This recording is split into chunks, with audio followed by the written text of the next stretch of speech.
everybody, and welcome back to another session with the Stiger, the shaman assassin. He's a little bit shaman, he's a little bit assassin, and he's 100% manly, bearded, Nordy Nord, manly man, right? So today, I think we're going to focus on getting some more of these unique artifacts. Last episode we got the Mehrunes Razor, which took us pretty much the entire stream.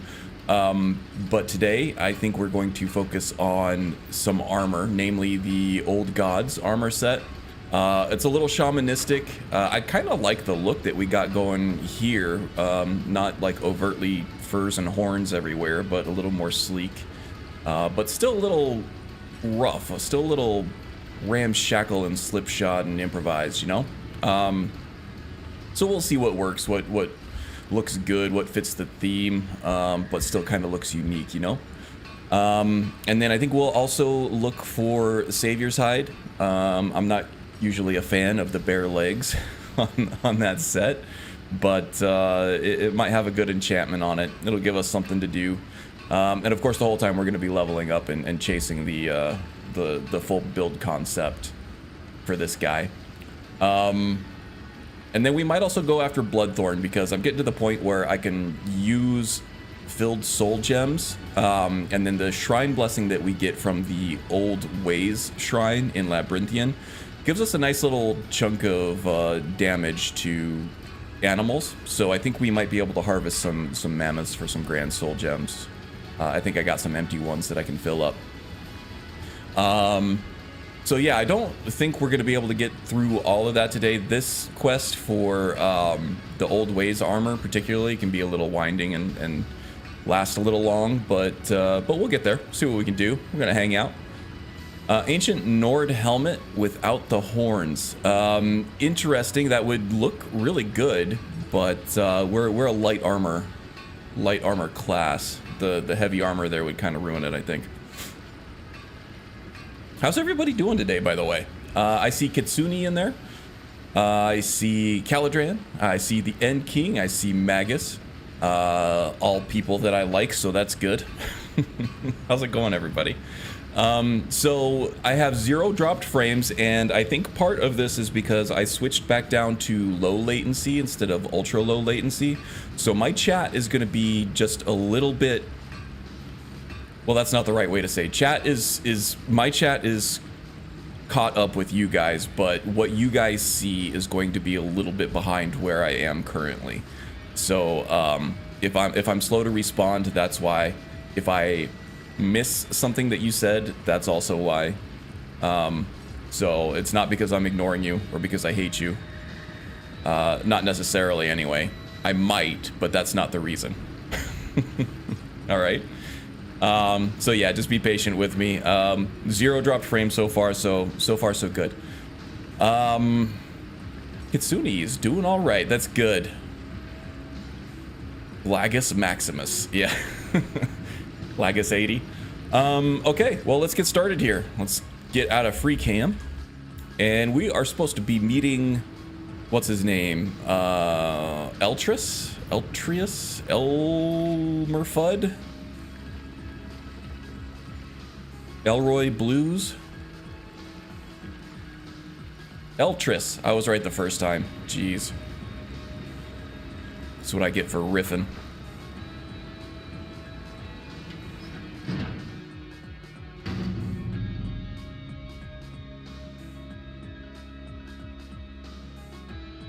Imagine if you hated someone here randomly looking over while playing. Gerald, you're pawn scum.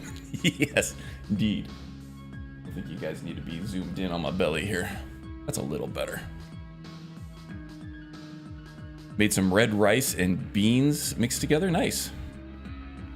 Someone's gonna be farting later.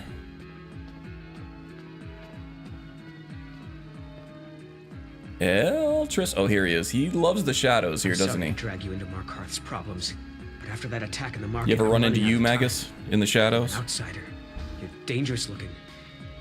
You'll do. Hey, there's Maldaroth. Welcome, buddy. How you liking Forspoken or Sporfoken? You want answers? So do I. So does everyone in the city. The game And looked those interesting crazy when it came out, and then it kind of got Everyone knows review he's bombed a little Forsworn bit. agent. Guards do But nothing. now I think you can get it for pretty cheap, Clean and up the the combat mess. system actually looks like a lot of fun. If you're into, you know, third-person brawlers with magic systems and, you know, RPG elements and stuff. This has been going on for years, and all I've been able to find is murder and blood. I need help. Please. So here's another We'll find out roleplay why that challenge woman for was everybody, attacked. right? Who's As behind a Wayland, the Stormcloak Forsworn. sleeper agent, I'll pay you for any information. you're going to be bring. hard-pressed to find a good reason to side with the king in rags, right? What's his name? Aina Thatch or something like that.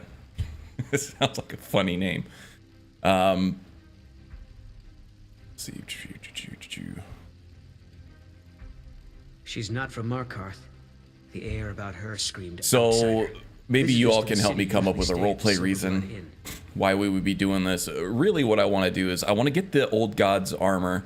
I'm not even sure I'm going to be using it. He was one So of the I don't think it's smelter key to workers. this build, but I used to do have a want job to down there take a look myself, at it, casting silver ingots. see if it Never adds knew much about anything Wayland, except he lives in useful, Warrens, and like see if all it the actually other looks workers. good, mixed and matched with other pieces for a little mashup, you know.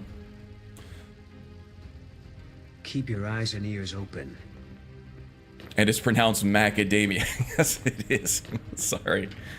The caffeine hasn't fully entered my bloodstream yet. I don't know how I get Maldaroth from the word macadamia. It's like not even close. Ben Fico, I might hate you, but that's not why I'm ignoring you. I respect that. Yes, indeed. That's my own personal brand of maybe humor. You don't know anything about this. Madanach, that's correct. Anyone seen entering or leaving? Strange lights or unusual noises? It's You can get the and old it's god's always armor been and still abandoned. kill them all. Okay, so you just have to do it after. So we could be doing a double agent thing, right? Or can I kill them all? You also get the smithing ring too. Now you have both. Okay, so how do I do that, Magus? Do you know off the top of your head? Is it easy? Do I just kill everybody in there? Does he have like the old god's armor in a chest somewhere? If that's the case, then I'm just gonna kill them all while I'm in there. Yeah, okay, cool. That's the way we're gonna do it. That's the way we're gonna do it. That's the Steger way. All right, so we need to do some research on Wayland, and we also need to do some research on Margaret.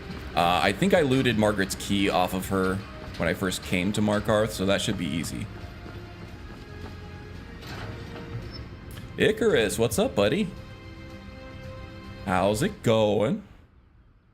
I haven't watched your trailer yet, the Broken Gods trailer, but it's a super awesome concept just from the title. In my watch later queue. I will watch it later today. You do a good job with your trailers, by the way. They're always like super hype. This isn't Margaret's. Margaret's is down the hall.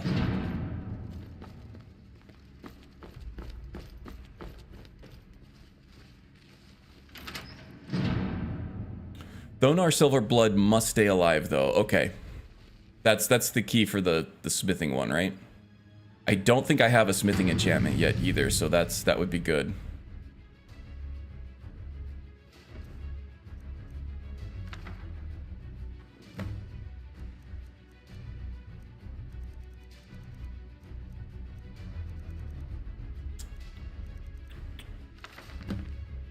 Meeting at the Treasury House later today took them long enough. These people act like they own everything. Thonar Silverblood is the younger brother, but he's obviously the one in charge. Makes all the deals, bullies local landowners into selling to him. Even employs that wispy girl at the door to deter troublemakers like me. General Tullius is growing impatient, but I'll bring back the deed to Sidna Mine. On my life, I won't allow a group of Stormcloak sympathizers to own the prison to the most notorious criminals of the Reach. They say no one escapes. Why? Is it really that secure? Maybe I've played my hand too soon by rushing the confrontation with Thonar. There are shadows around every corner in the city, and I know I'm being watched. Okay. Margaret is a secret agent.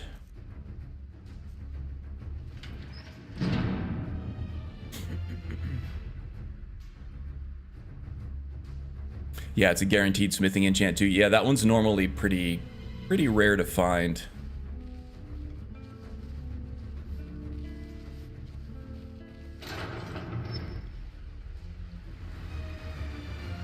Hope it snows here in Arkansas. I've seen you snooping around. We had a cold and rainy day on Thursday.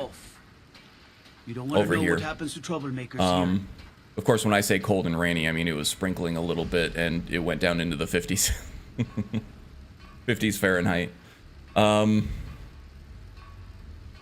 I'm not trying to cause trouble. You're finding it. That's bad enough. This is your last warning, outsider. We keep the peace here. Stay out of our business. We can also use this role-playing as the shaman assassin here for the Stormcloaks. We can use this as a way to gather intelligence on how the Empire gathers intelligence. So they do seem to have these agents around who will integrate themselves into a society, try to gather information.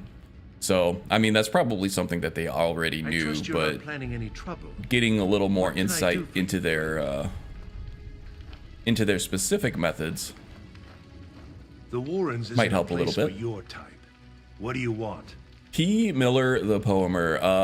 What's up, buddy? It's going well over here. You know, just hanging out, playing some Skyrim. My favorite. Oh, yes. I know everyone who sleeps in the Warrens. It was cold and rainy, but Passing dropped down to keys around. 39 I guess someone degrees. else Yeah, can that's keep getting a little colder. That's getting a little colder.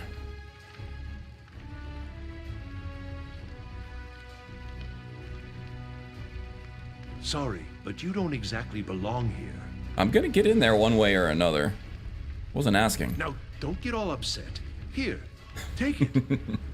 That's right. That probably wasn't the best thing to do in terms of, like, subtlety or keeping a low profile. It's DeGain's room. Here's Waylon's room. But it's the way the Steger would do it, I think. I mean, he is sneaky, right? He tries to keep a low profile when he's killing people, but he doesn't have the patience for this, like, agenty type stuff, right? The subterfuge, the intelligence gathering. He just wants to get in. He wants to use his magic to stay hidden, and to curse people, and use his dagger to end their lives. You know? You've been chosen to strike fear in the heart of the Nords. Go to the market tomorrow. You will know what to do. N. N stands for nose. A big one. Nepos the nose.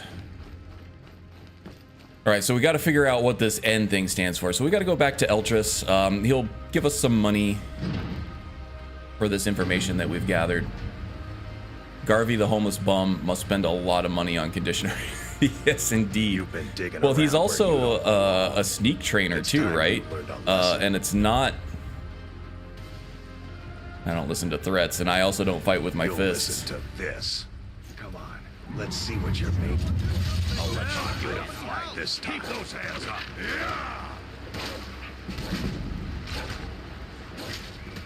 Well, I guess I'll use my fists this time. Someone do something.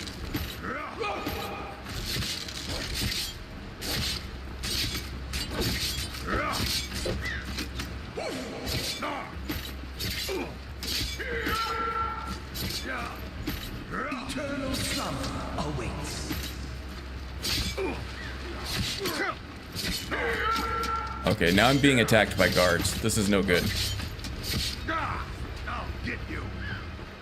You have committed crimes against Skyrim and her people. This is one way to get in. In your defense. Alright, I'll pay off my bounty. Now come along with us. Yeah, alright, so I don't know how this is gonna work. We're gonna find out. They're gonna... All right then. Oh, they're still fighting. All right. Works for me. So yeah, I guess my vengeful spirits will continue fighting. I mean, that works. I mean, that's like perfect. This is exactly what would happen. You don't come and threaten a conduit for the spirit world, for deadly spirits, to a fist fight, because that's not going to end that way, right? Fisting all the things. You have to fist fight? Ugh.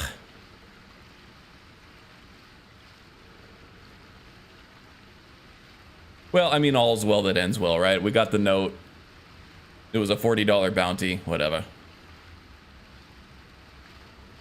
Legendary Spirit Fister. Fister? I barely even knew her. All right, let me catch up on chat here.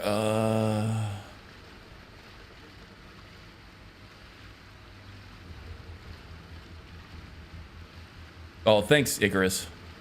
Being mentioned in the same sentence as Couch Warrior is like a huge honor. Okay, what's next? I gotta read this journal, Dristan's note. Friend, got to deal with a certain nosy visitor in the city. Nepos the Nose wants them roughed up in the usual way, but I can grab a pint at the Silverblood Inn afterward. Should be easy, Dristan. Okay, so there's somebody at the Silverblood Inn, and then we also got the name Nepos the Nose. So let's go speak to Eltris now.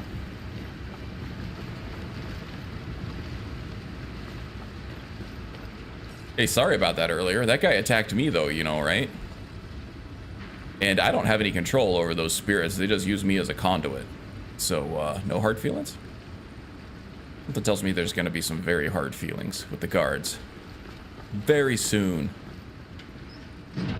Hey, Haster. Welcome, welcome, buddy. Hope you're doing well. Blood and silver, indeed. Mostly blood. A lot of silver, but mostly blood. Looks like you weren't followed. Good. Alright, well, Waylon got his orders from Nepos. Nepos the Nose? That's probably going to be our main He's lead. been in Markarth forever, and he's well respected among the natives of the Reach. Don't think you Good expect work. me to infiltrate Here's your gold. Solitude and Castle Dower I in have a order to feeling get to Nepos gets his General own Tullius. orders, though. If you find out, That's a little I'll have big more for this you. quest's britches, I think. Although that would be pretty cool. And Margaret was investigating Thonar. So the clues point to the treasury house then. That makes sense. Thonar is involved in every facet of the city. Here's the gold I promised. Keep following the trail and there will be more in it for you. The Yellow King arrives, indeed.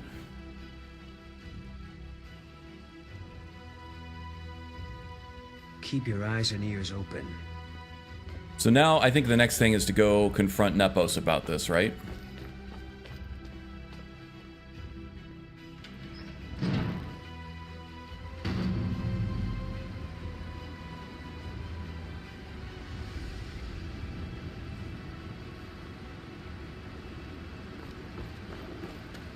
Nepos the Nose is up there on that second story of the shelves of Markarth, I believe. That's what I would call it anyway.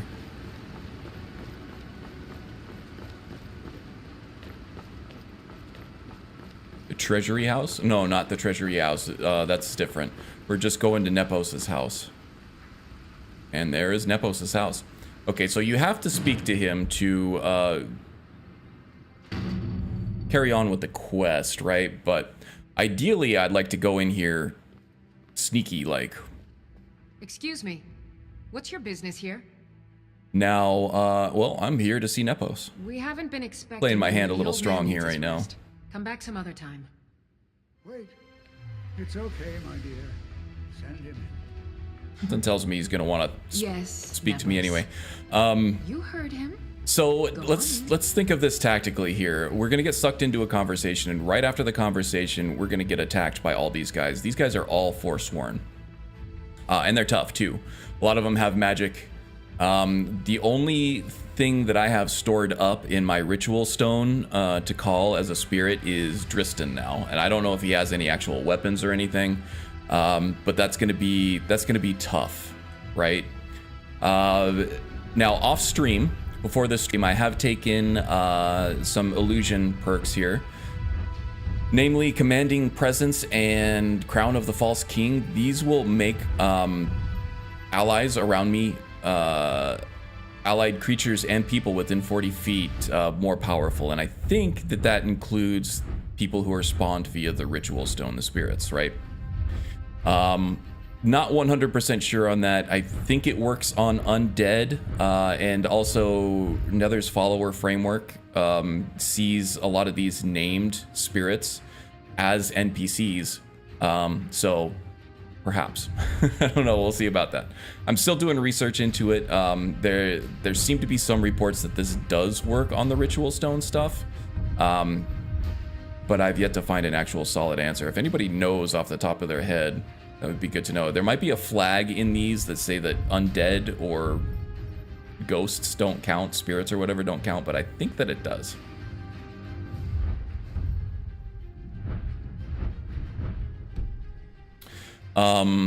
So Dristan will be a little bit stronger. I think what I really want to do though is cast an Undying Ghost. Do I have a conjuration potion here that will make my conjurations last? Spirits should count if they're allied depending on the perk. Yeah, and they're definitely allied. That's part of the scripts that proc when you summon them, right? That's why sometimes the wolves will attack you against other wolves, because that script hasn't actually overwritten their own allied status for their own kind. There is a script that goes and sets allied status there. That I saw as opposed directly from an Scion, so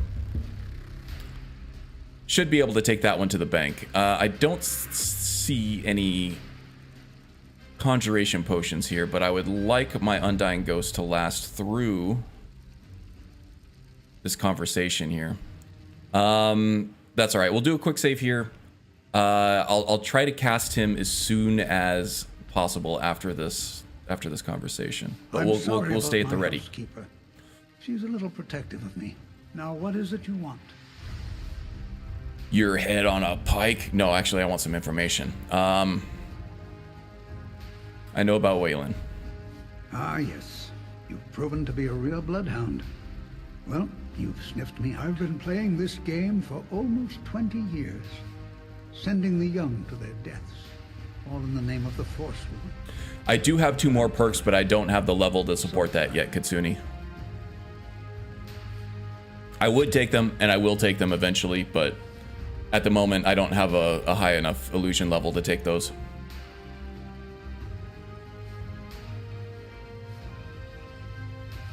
Have fun in here. Yeah, I know this is gonna be rough.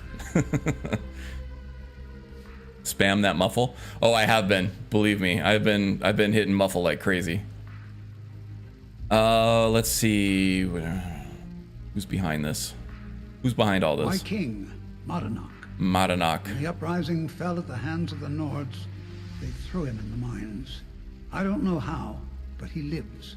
I get his messages, and I hand Well, they out didn't his kill him. orders. They threw him in the mines.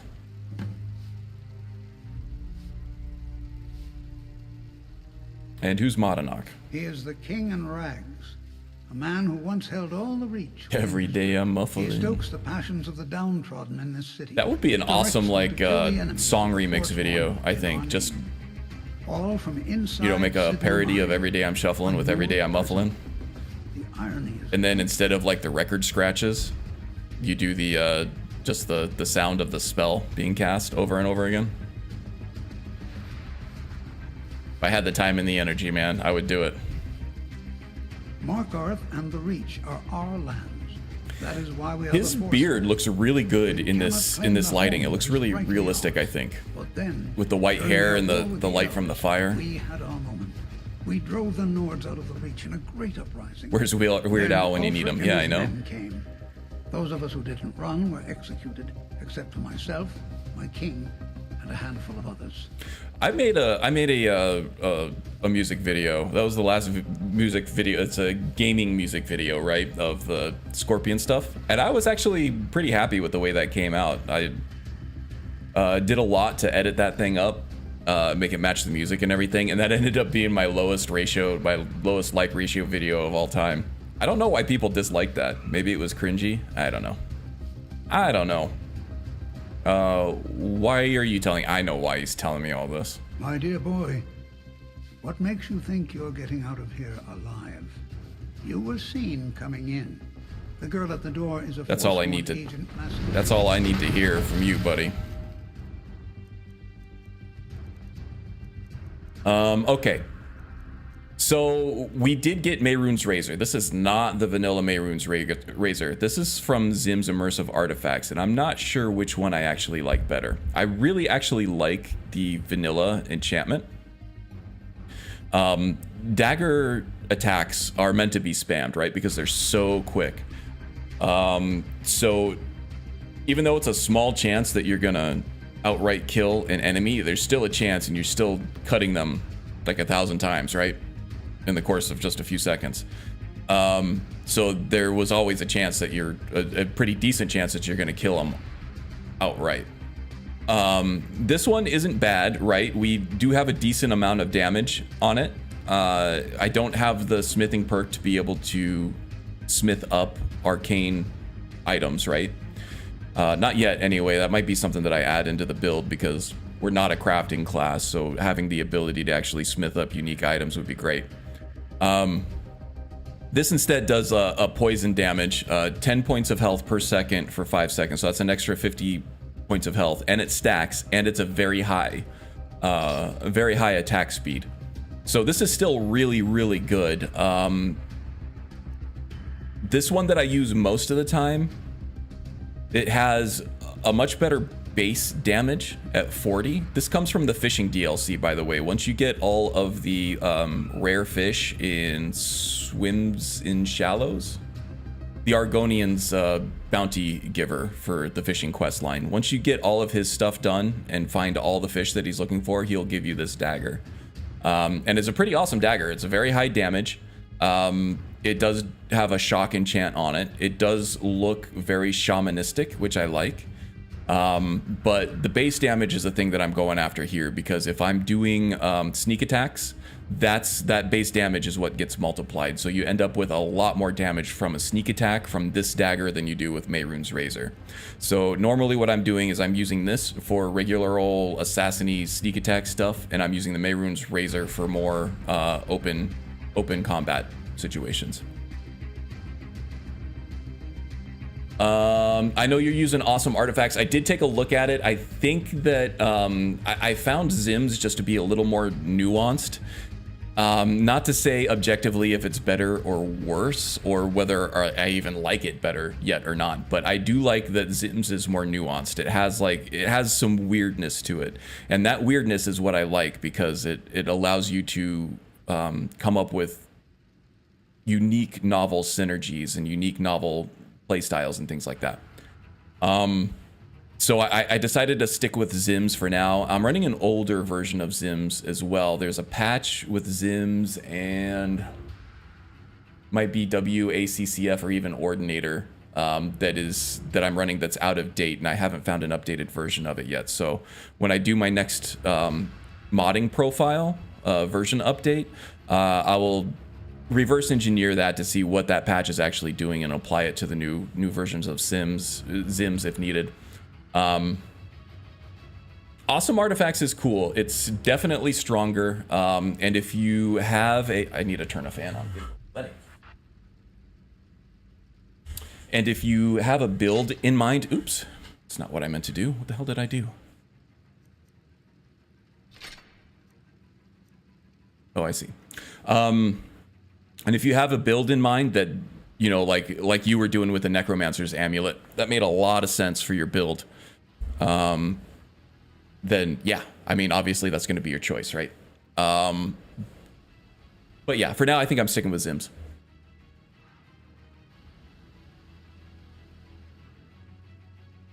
bypasses 25 armor, and you get the so it seems a little more vanilla plus, right? Because you get the chance to kill, which is the vanilla effect, and then it just adds the 25% armor ignoring.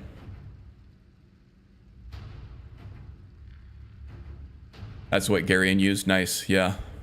Reliquary is what I usually norm though. Best of everything and better compatibility than all the other ones. Cool. Yeah, I mean, there's something to be said for not needing patches, right? Now you want to make Arthur Morgan? There you go. That's like, you can get like, well, Icarus was here earlier. He had Buck the Hunter, and that guy had like guns and a cowboy hat and everything. So, it's possible. You could do a full ass Arthur Morgan playthrough with guns, cowboy hats, fishing, all that good stuff.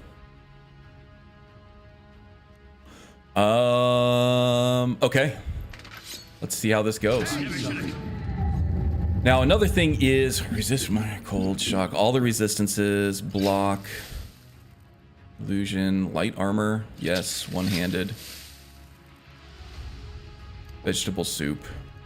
Another thing is I've been getting kind of encumbered with just the sheer amount of freaking potions and poisons that I've been carrying with me everywhere. See, there's Dristan right there.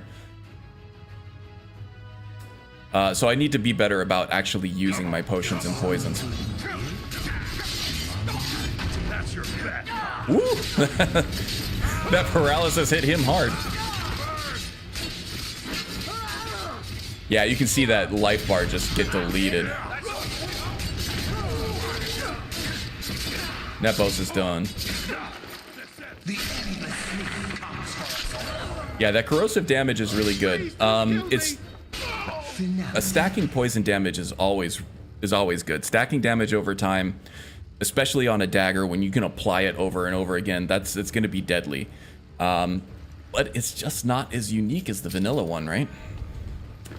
Now that being said, I don't know what Zims has done to the Mehrunes Razor in the latest updates. We'll find out. I do have enough modding chops that I can get in there and sort of mix and match the effects that I want through Xedit or even the creation kit or whatever. So that might be something that I do going forward, but I don't know. I like to keep these mods intact as much as possible for build guides and things like that, because I want people to be able to reproduce what I'm doing. That's kind of the end game of everything for me, is that build guide. Okay, we're here. Do we have any skill books or anything in here that I need to take advantage of before I leave? That looks like a skill book. That definitely is one. Don't need any stolen contraband.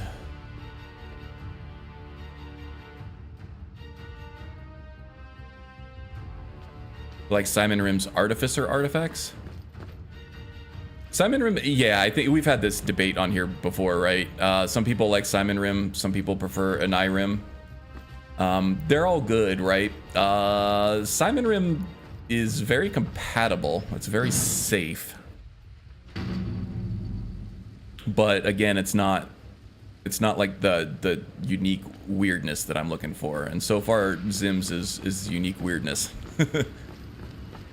I like going crazy with this stuff a little bit. It's fun to take some weird effect that sounds interesting and fun and base an entire build and gameplay style off of it.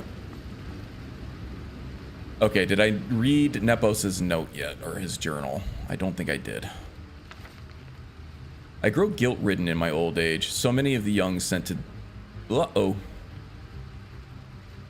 Are we dropping frames? We just started dropping frames. That's lovely. We were fine for 40 minutes and then... poof. That's amazing. If you put your list together right, they both work. Sure, yeah. Sorry, not debating. I just like the new enchantments, like damage reflection. Yeah, cool. Yeah, no, that's not a problem. We can talk about this stuff. We can even debate about it if you want. As long as things don't get escalated, I'm fine with it. And I is equally compatible. Don't know why people keep saying it's not. Because it's... So Simon does add some new things in, but it's new things that are old. It's a lot of things from like Oblivion and stuff. To my knowledge, he doesn't have a lot of stuff that's like custom scripted, right? A lot of people used Vocrinator. Yeah, that's if you want like custom, like a wide gamut of like weird stuff that you can do. Vocrinator's the big one, but that allows that comes with some hoops you got to jump through, right? Doesn't always work as well as you'd want. Wow, I am dropping a lot of frames here all of a sudden. Bitrate's still staying good, so you shouldn't be getting any buffering. You might be getting some resolution dips and stuff here. I'll keep an eye on it. It should clear up at some point. It's already looking better. Okay, hopefully that was just a blip in the radar.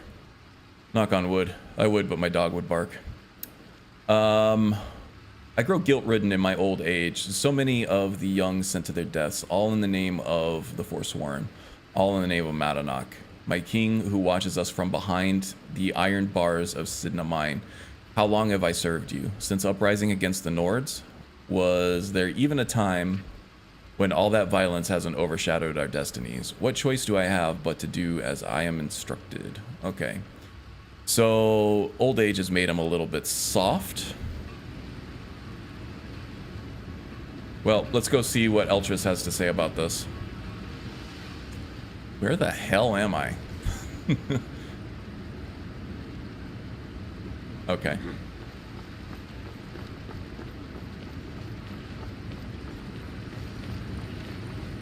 Took a minute to get my bearings, but we got it. We're here. Might have taken the long way around, but we made it. The game hates Nepos.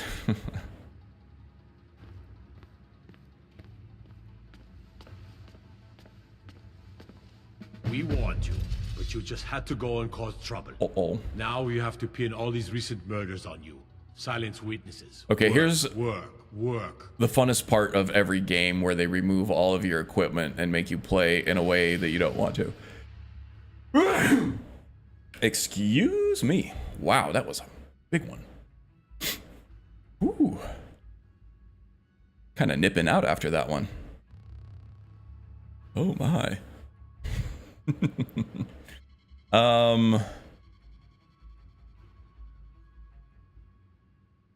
You're corrupt. Thonar is paying you. We have nice arrangement in this city, and we're not letting you get in the way.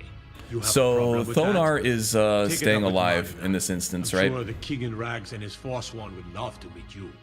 Bless Now you, you're thank you. coming with us. It's a life sentence in Sidna Mine for you. Cool. I love Sidna Mine. It's my favorite place. I wanted to retire there anyway, so thank you. You'll never see the sun again. You hear me? No one escapes Sidna Mine. No one. What makes you think I want to see the sun? Have you seen this pasty white skin? All right, prisoner. Eyes front. You're in Sidna Mine now, and we expect you to earn your keep. There's no resting your hide in a cell in this prison. Okay, Urzoga, Here, I know you'll mine ore until you start you're trying throwing to up sound silver tough and bars. scary and everything, but you Got might it? be the hottest orc I've ever seen. I got it, ma'am. I'll do whatever you say. Good. All right. Open her up. Now you, get down there. All right. Wait, get down there? No, kidding. I won't do that. This is a family stream, damn it.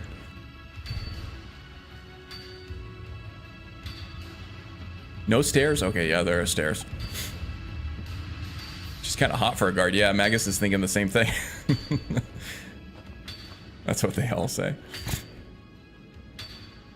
You can take him down after the whole thing. Yeah, I want to get his ring first, though.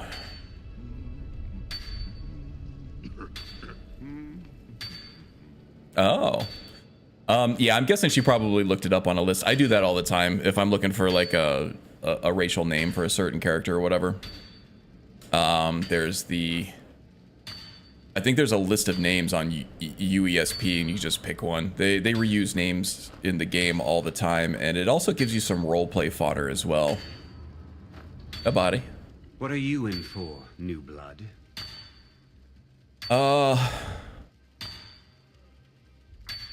Murder. Violent one, huh? Best keep that to yourself, new blood. Others find out, they'll consider that a challenge. Yeah, it also gives you roleplay My fodder advice, for things like serve your lineage, time at the pickaxe and get relatives. out. You don't want to end up getting a So shield in the reusing a guts name over that already bottle of exists is, skooma. I don't think it's cheating in terms of roleplay. I think it's smart. Let's see. A shiv. Small blade, easy to hide. I mean, sure, you could just swing a pickaxe into someone's face, but people tend to see that coming. Got a problem with a prisoner? Get a shiv. Here Grisvar has a spare, if you could get him to part with it. Grisvar. Alright. Now, if you'll excuse me. Grisvar is an orc name. No, Grisvar must be a Nord name. Well, let's follow the sounds of the pickaxes here. Oddvan. Grisvar, the unlucky. Jarl decided I was too much of a problem. Threw me in here with the Forsworn. I need a shiv. Ah, you want protection? I can get you what you need. Maybe you could do something for me first. Duak has a bottle of skooma, finest distilled moon sugar. I'm shaking just thinking about it.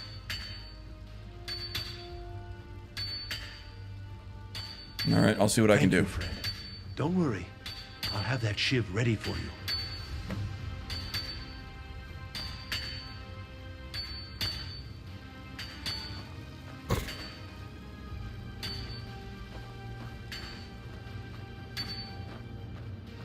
So I could use the pickaxe. Sneak attack with that is still going to hurt a lot. The problem with that is pickaxe attacks are not silent. Dagger attacks are. So killing somebody within a certain range is not going to alert somebody with a dagger as it would with a pickaxe. Of course, this far away. Duak? Who is it I'm looking for here?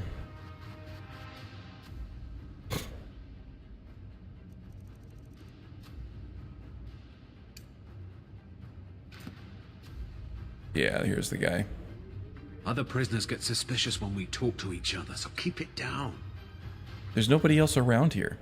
So I hear you have some skooma. You give me one more look, and I cut you open. That skooma's mine.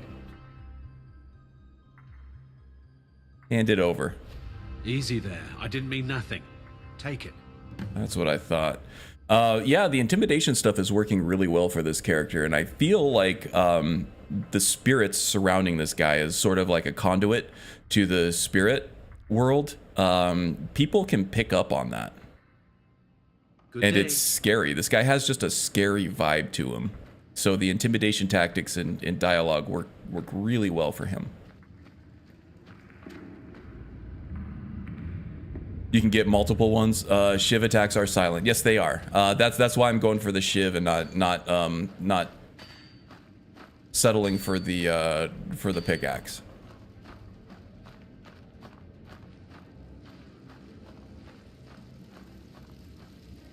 I got locked up one too many times. Now I'm in for life. Cool story, bro. Here's your skooma. Here's your shiv. Now make with the shiv. Promise you won't ever use it on me. Yeah, so if you kill everybody in this place, there are a lot of shivs. Like he's carrying one right there. You can see it.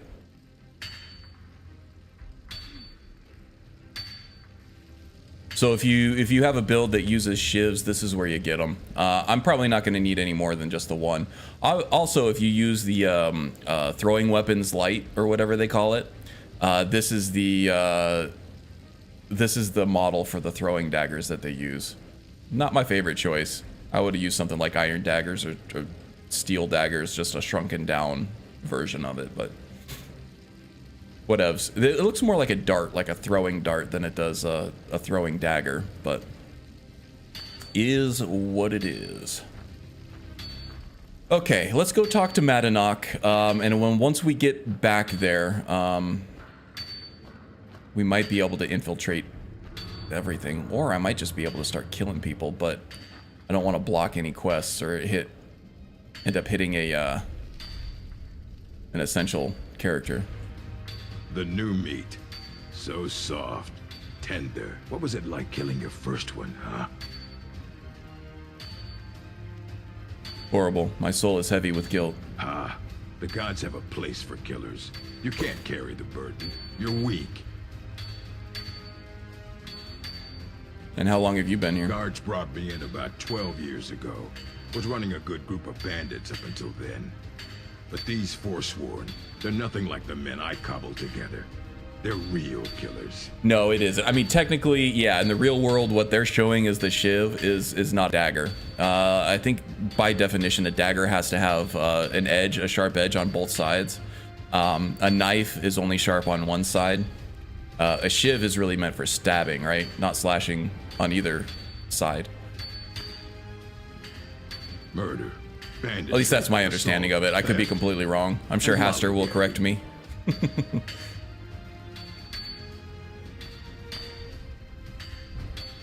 Yeah, stabbing directly.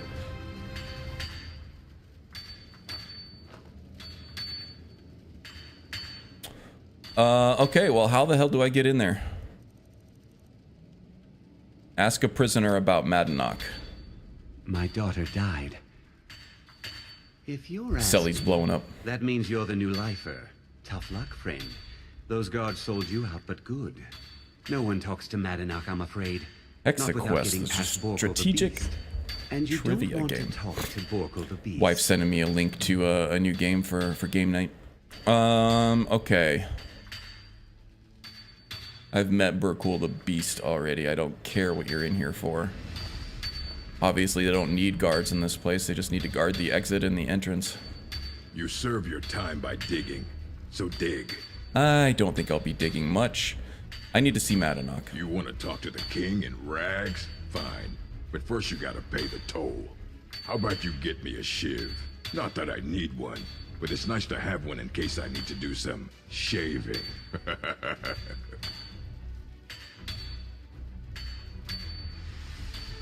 Madanach is expecting me.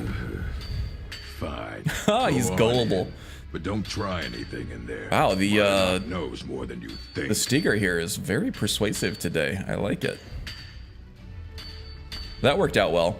Otherwise, I would have had to start my killing spree early. Actually, now that this is unlocked, go ahead and do a quick save here. The Stiger's way of dealing with this is just to kill everybody silently, so let's work our way through this, huh?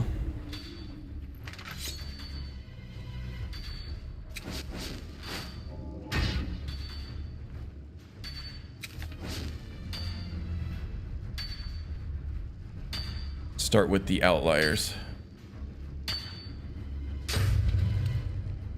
And then this will also fill up our ritual stone spirits so that if we do get caught, we're gonna have a small army fighting for us.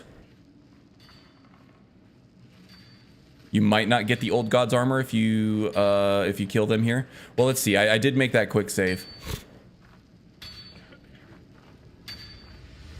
If it is indeed just in a chest somewhere, I'm guessing that Madanach has the key on him somewhere.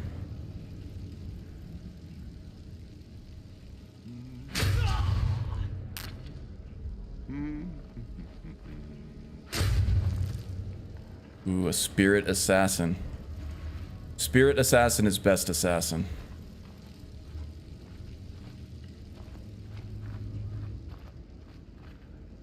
Ooh.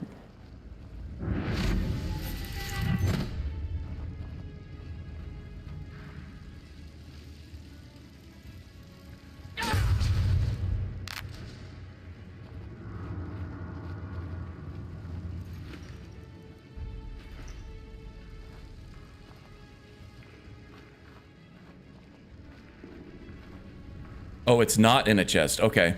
Well, we might have to reload that quick save. For now,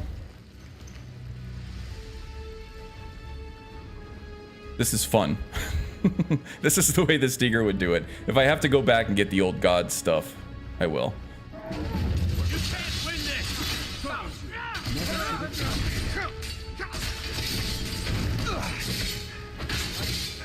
Like the Damn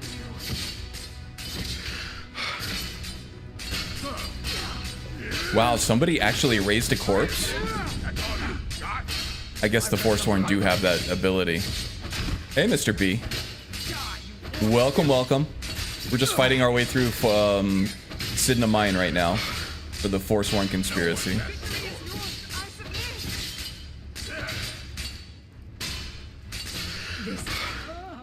Wow, this is a drawn-out fight. That guy next to the campfire is really tough. Ura-san? I'll show you what a real... Borgol just going ham on everything.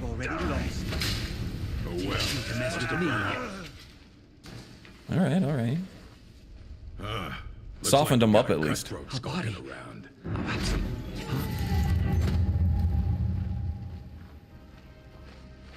Wow!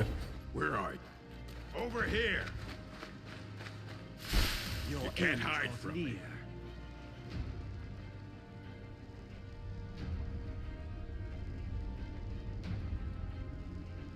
Let's see if I can reset. Yeah, there we go. It only spawns on him right before you exit the mine into the city. There you can kill them all. Okay, okay, okay. Good call, good call. Well, I still want to play this out because I'm having fun with it. Wow, that guy is tough. Okay.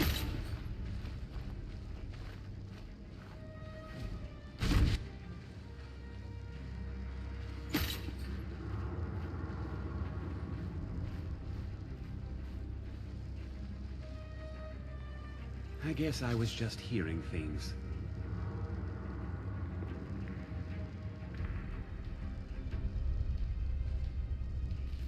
You change your boxers. Dual power attack. I think one power attack might actually be enough, but yeah, I do have the dual shivs now. That would be the strongest attack I have in my arsenal. This guy is tough, man. What was that? All right. Well, we'll do it the right way anyway. Mr. B is tired from building those 100 wells.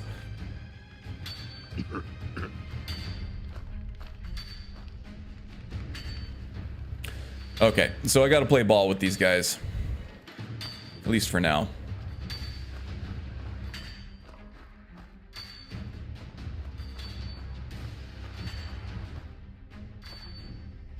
Yeah, I don't, I don't get it either, Mr. P. You should be able to forge shivs. Iron ingot gives you like 8 shivs. Yeah, indeed. Seems like it would be easier to make than a dagger. What's up? Well, well, look at you. Your kinsmen have turned you into an animal, Nord. A wild beast caged up and left to go mad. So, my fellow beast... Watch your tongue, Madanok. Answers about the bigger than you. Forsworn? Revenge for trying to have you killed?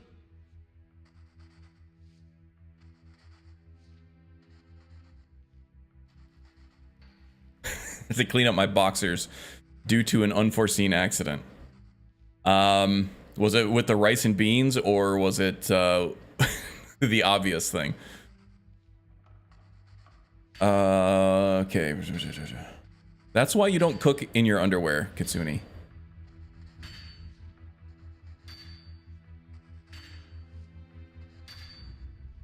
Your freedom? Yes. But even if you were to escape Sidna Mine, your name would still be stained with all that blood. You're one of us. Rice and now, beans made me see? sharp myself. A slave. Well, I mean, boot of that's your not exactly kinsman unforeseen. stepping on I think your I called throat. that out Maybe if you understood that, I could when you help told me about the rice and beans.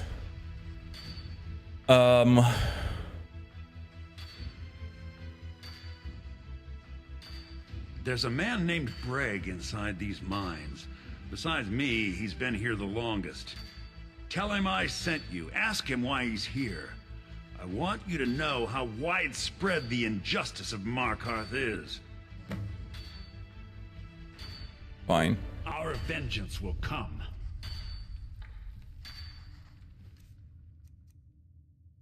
Yeah, he's got like nothing.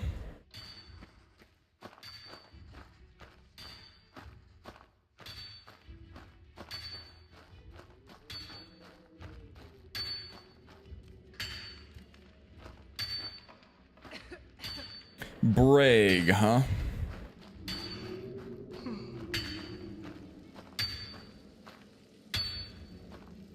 I do want to get the silver out of here.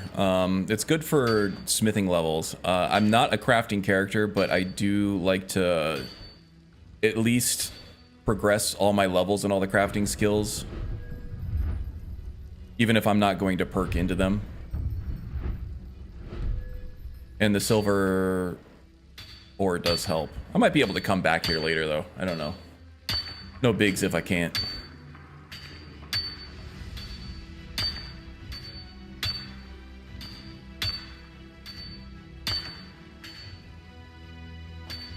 Don't reach for a shiv around me or we'll both regret it. Yeah, we'll both be missing fingers, I guess, unless I sneak up on you. What is that weird thing right up? Okay. I have no idea. Some kind of... I'm not even sure if that's coming through on YouTube, but there's like this weird like reticle thing. Oh, it's from the hanging moss there. That's like the edge of the image file or something that it's using. That's hilarious. Okay. Modanok asked me to hear your story. Huh? Everyone in Sidna Mine has a tale. Let's hear yours first. When was the first time you felt chains around your wrists? First time,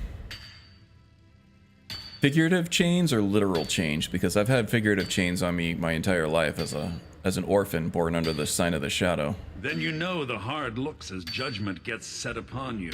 I sure do. Sneers of people who never had to face sentence. Been dealing with that my whole life. Family? Anyone waiting for you on the outside?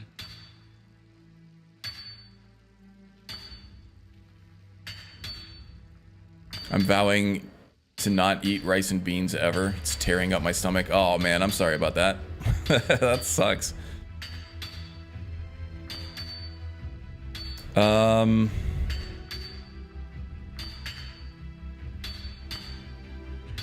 I have friends, I have comrades, only family I need. I had a daughter once. She'd be 23 this year. Married to some hot-headed yeah, even just eating beans as like a side the Nords didn't care. kind of jacks me up for a while too. In a rice is usually pretty innocuous. I spoke to Modanak once. That was enough. But my little Aethra didn't want to see her papa leave her. The only time I ever eat rice and beans together is in a burrito, though. And after they made me watch as her head rolled off the block, they threw me in here anyway. I tend to be very protein-centric in my meal choices. So I wouldn't eat just rice and beans. That would be like a side for some chicken or some carne asada or something. Or some tacos.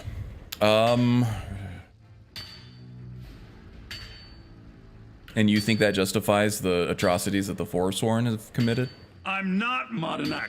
I was never a leader of the Forsworn. The only anger I can justify is my own. But every family in the Reach has a story like mine. There are no innocent onlookers in this struggle, just the guilty and the dead. Well, I can get behind that. Well, sorry to hear what happened to you. My daughter is the one who needs your pity. I'm just a poor Forsworn. I think my pity would be wasted on the dead, wouldn't it? Is not killing more Nords before I was locked up. I feel like the people who have to deal with the death of the loved ones are more deserving of the pity than the actual dead. They have it harder.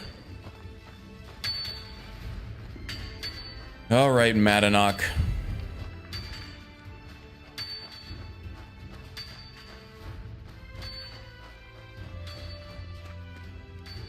You're back. Have you done what I asked? Yep, I talked to Brig. Imagine hearing a story like that over and over. Each time a different family, each time a different injustice. Your meddling above ground reminded me of how removed I've been from the struggle. My men and I should be in the hills, fighting. Alright, so you'll help me escape then. Yes, but I need a show of loyalty from you. I don't need a shiv in the back while we break out. Have you met Grisvar the Unlucky? He's rightly named, and he's also a thief and a snitch. He's outlived his minor usefulness. Now you're speaking my language. And then we can leave Sidna Mine for good. You're assigning me work that I'm actually good at. Alright. Our vengeance will come. Grisvar. I got a little present for you.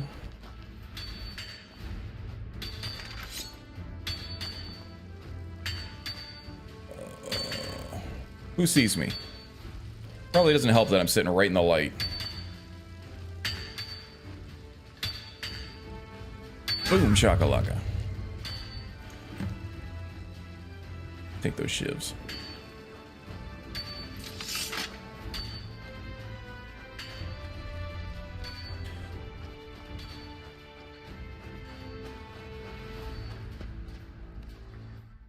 You're a slave, just like us. Yeah, Grisvar's dead. You finally become one Spare of us. me the flowery I think it's time speeches. I announced my plans to you and your new brothers. Man, the Steger really wants to just gut every one of these guys. But he's saving it up. Yeah, roleplay, it would be hard. What's going on? Especially for somebody in the Stormcloak Shaman Assassin's role. My brothers, we have been here long enough. As soon as he gets that shiv, I mean, he's going through this place against the Nords. Through this gate, like just a beside butcher. my quarters is a tunnel that leads right through the old dwarven ruins of Markarth into the city. Well, what do you say, my brothers?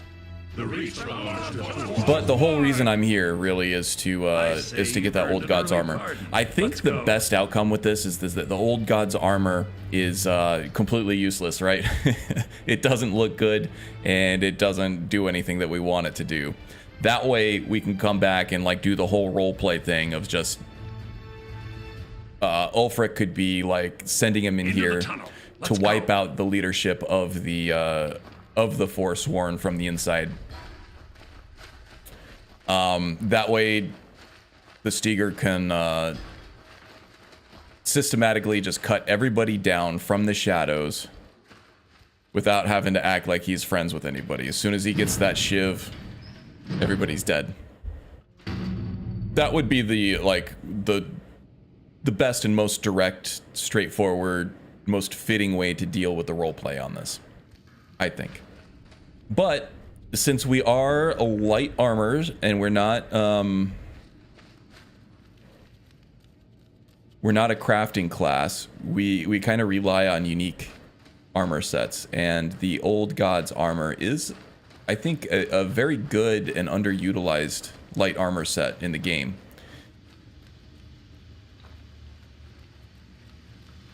So I do want to at least check that out before I slaughter everybody.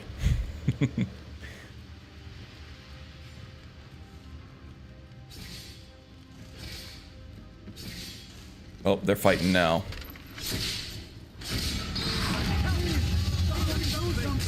I'm getting out of here. Good enough. Take care of that.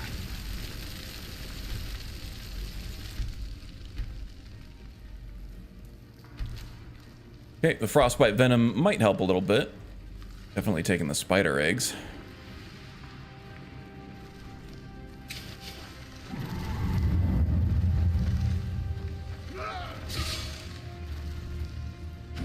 Where the hell is that spider going? Is that your best?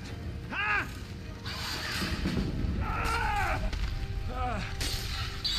Do your worst. I'll skin you alive.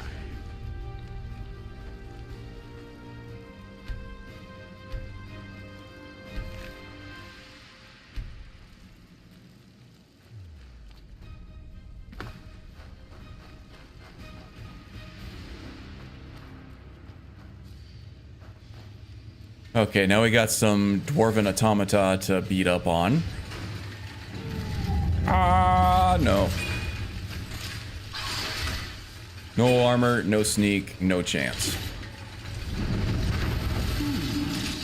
Does someone live? That guy's not going to last forever either against these guys. There's no bleed damage, so I am running perks in the one-handed tree for bleed damage with daggers. 3 points of bleed damage per second for 60 seconds, and it stacks. So if I can get a lot of shots in, that bleed damage becomes real.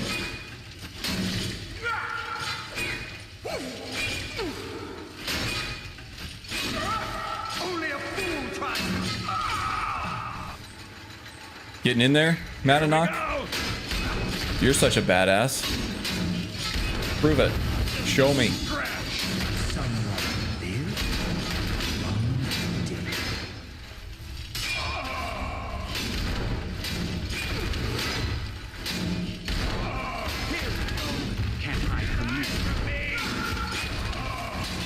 That Atronach is not going to fit in here. Get in there.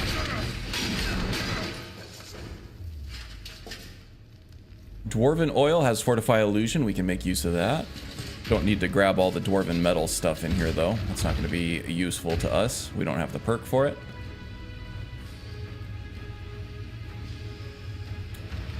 Have you tried to use armor replacer for the armor of the old gods? Because I use that one that makes it look more like a shaman in appearance. Ooh, nice. Do you know the name of that? We can look at it. I would consider it, if it made it look better. Good work. Get ready while I have a word with our favorite outsider. Okay, I'm doing a quick save here, just in case I screw this up.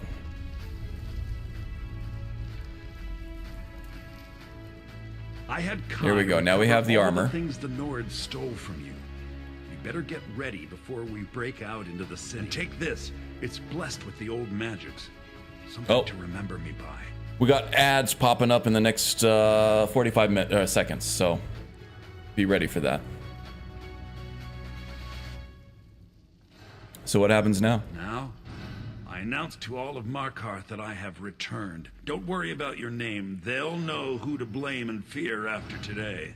It'll take years, but I'll organize the Forsworn again. We'll reclaim our land, and then when power is ours, we'll have peace. A kingdom. Until then, let me offer you a warning. Beware the Forsworn. No place in the Reach is safe from us now.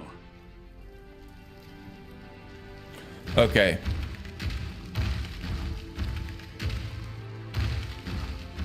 So it looks like they're all just kind of...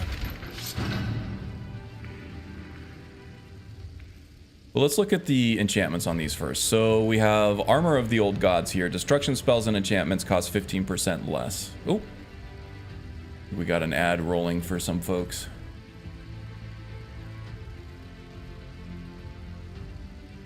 So anyway, the enchantments on the Armor of the Old Gods. Siding with Madanok should make you part of the Forsworn faction.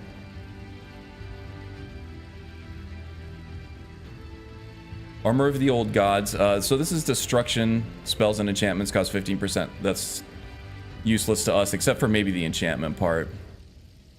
Boots of the Old Gods. These might work. Sneaking is 20% more effective. We can definitely use that. Gauntlets. Bows do 20% more damage. Not going to use that. We're not bows. Increase magicka by 30 points. That might work a little bit. And these do look shamanistic. So those are the 4 pieces. We might be able to use some of those. I don't think we can disenchant these. But if we can, that also is a plus because I don't think I have sneaking yet.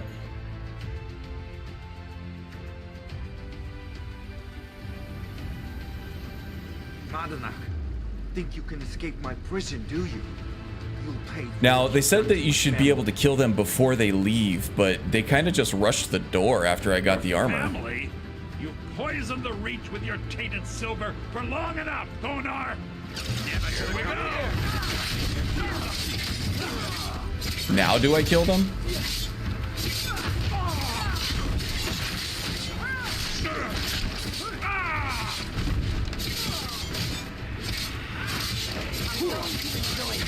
Oh, Thonar died. So there goes that smithing ring.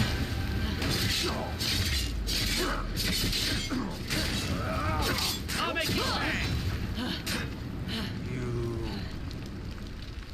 Oh, I did get all my shit back too. Okay. May as well put our armor back on.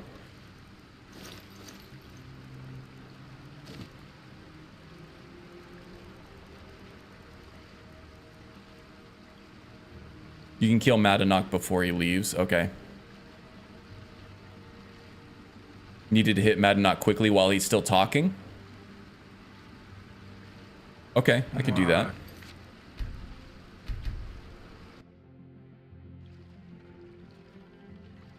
Madanach. I did kill Madanach in the kerfuffle. Oh, before he goes through the door. Done to my family. Your family? You poisoned the Reach with your tainted silver for... Long enough, Thonar!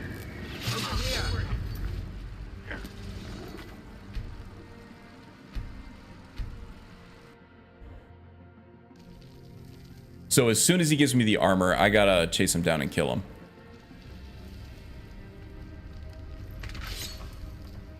I had Kai recover all the things the Nords stole from you. You better get ready before we break out into the city. And take this. It's blessed with the old magics. Something to remember me by.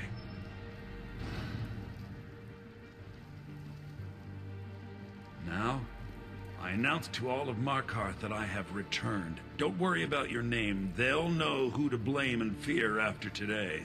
It'll take years, but I'll organize the Forsworn again. We'll reclaim our land, and then when power is ours, we'll have peace. The Frost Astronaut is way too big. I can't see anything. He's gonna fart on me too. Beware the Forsworn. No place in the Reach is safe from us. Do you think an astronaut, a Frost Astronaut fart is hot or cold? No, you don't. You come here. What was that?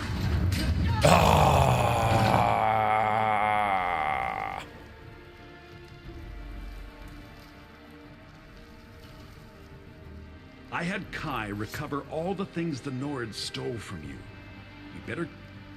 Time to finally see the sky and make... Huh? Over here. Get him. This is rough.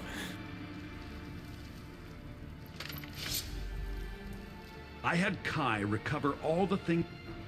Time to finally see the sky and make it rain red. What was that?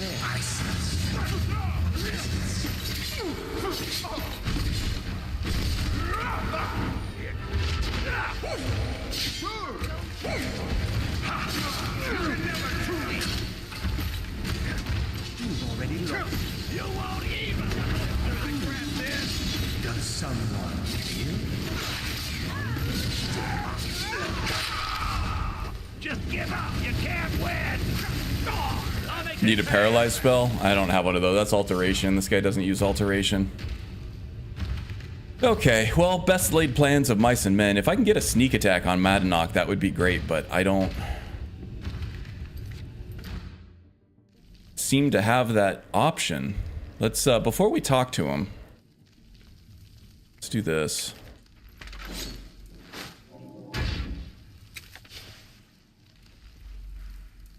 I had Kai recover all the things the Nords stole from you. You better get ready before we break... Time to finally see the sky and make it rain red. Can't get a sneak attack. What was that? Okay.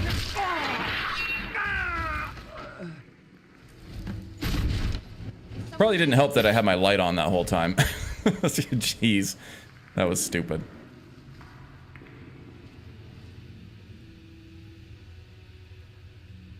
Okay, that ought to work. Hopefully they don't continue and just go on and kill Madanach. Doing a quick save here though, that's for sure. Oh my god, really? What triggered you? Someone there?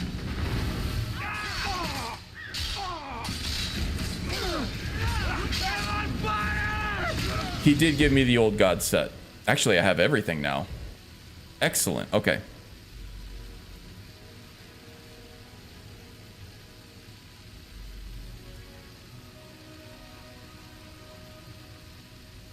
Yeah, I did manage to get a couple of sneak attacks on him using the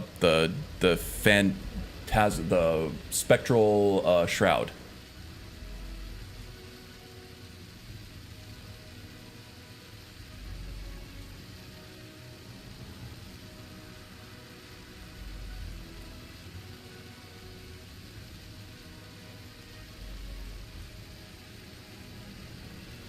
Make sure I got all my stuff on.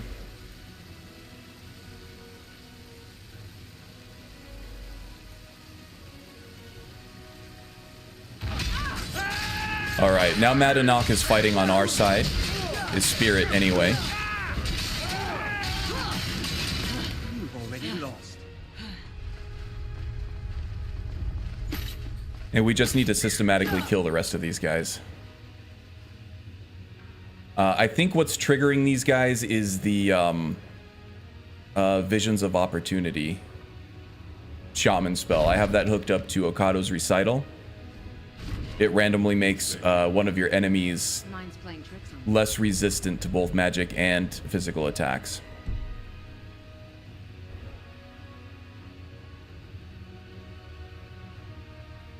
How much longer do we have on that? Oak armor is only 2 minutes. Phantom Shroud, we got a while. Visions of Opportunity, 3 damn minutes. Okay. Well.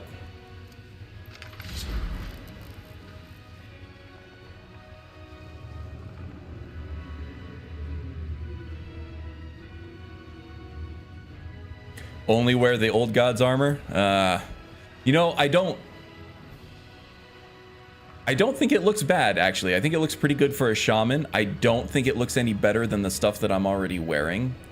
When I said earlier that it doesn't look good, that was my best case scenario, that I didn't think it looked good because I wanted to be able to slaughter these guys right from the get-go for roleplay reasons. You know what? Maybe I'll try Ghost Walk here.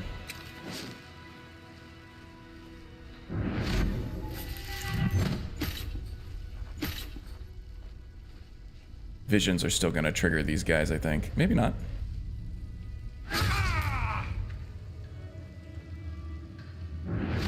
Dead. Someone's going to pay for this.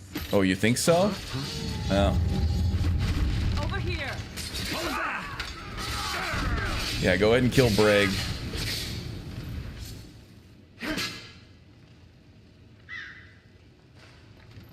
Oh no, I don't like this. Oh, they're so close.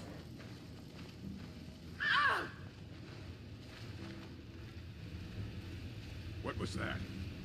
It was nothing. Relax.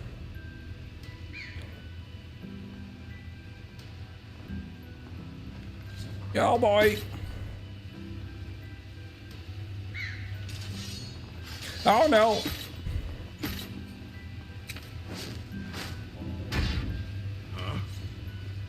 These guys got me making wacky noises. Jesus, vision spell is really killing me over here. They're just gonna follow me throughout this entire dungeon again.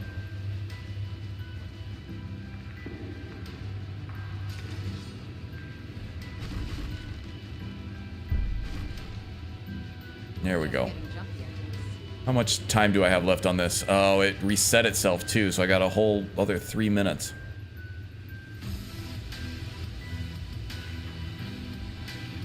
I don't have the horsepower just to kill them all outright either in open combat. I don't think anyway. Ooh, I can pick her off though.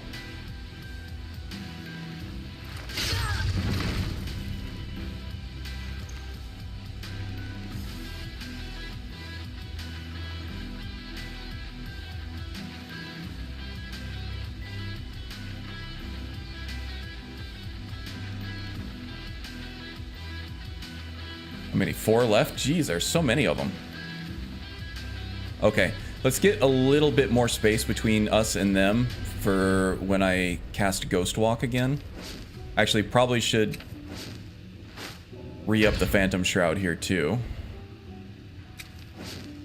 Do a quick save just to keep the progress going, you know? I did kill their president, that's true. It's usually not looked too kindly upon.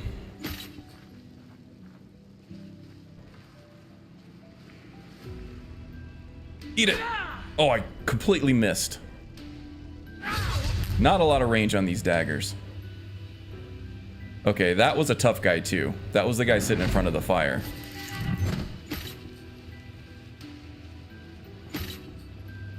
So now we have Kie and Urasen in the ritual pool.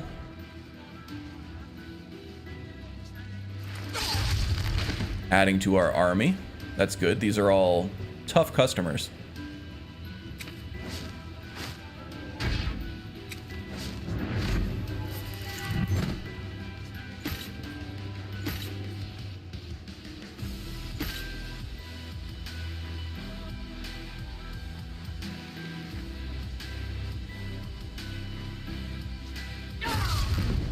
Duok. Or don't Duok? That is the question.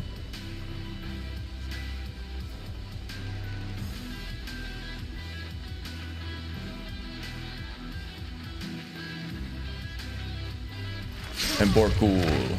Alright. That should be all of them. Whew. That was quite the adventure, wasn't it?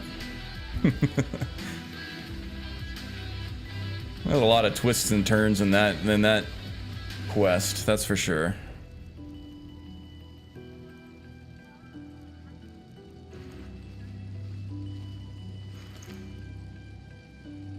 And here you are, Brigandine Dark Boots. Okay. Take those. Might be able to re-enchant them.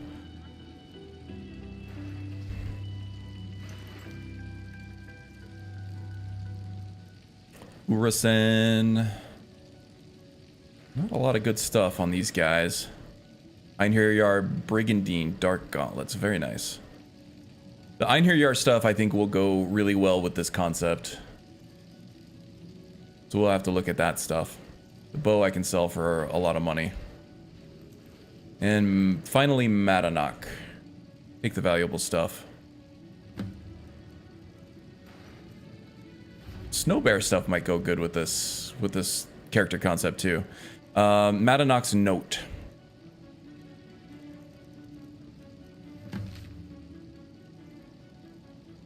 I promised you all we would escape Sidna Mine together, and I have found a way. If I die before I can show it to you, then search the cells near my room. Use my key. There's a tunnel that leads into the city that you can use. Yeah, duh.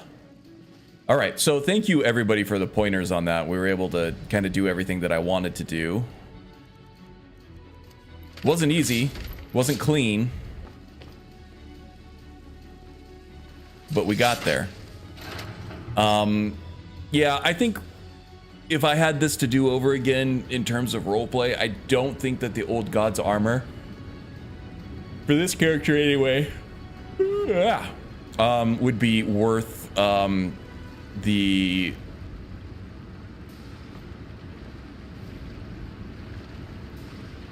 stuff that you have to do. Where is Thonar? Do I have to go see Thonar now? I did escape Sidna Mine.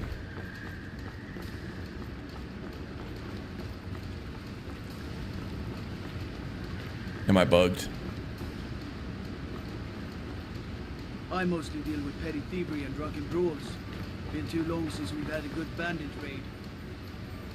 Where's the treasury house?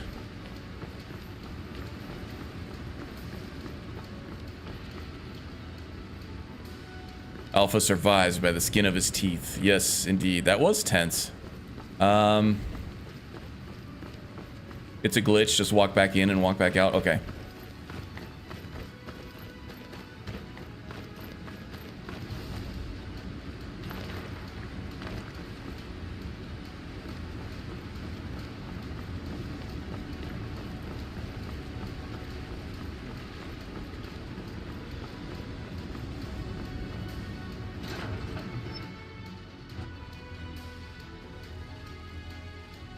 I have to be visible?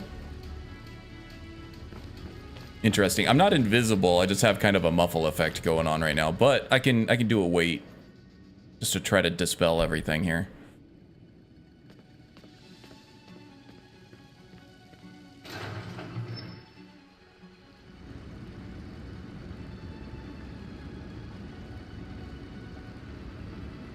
There we go. Thank you, Macadamia.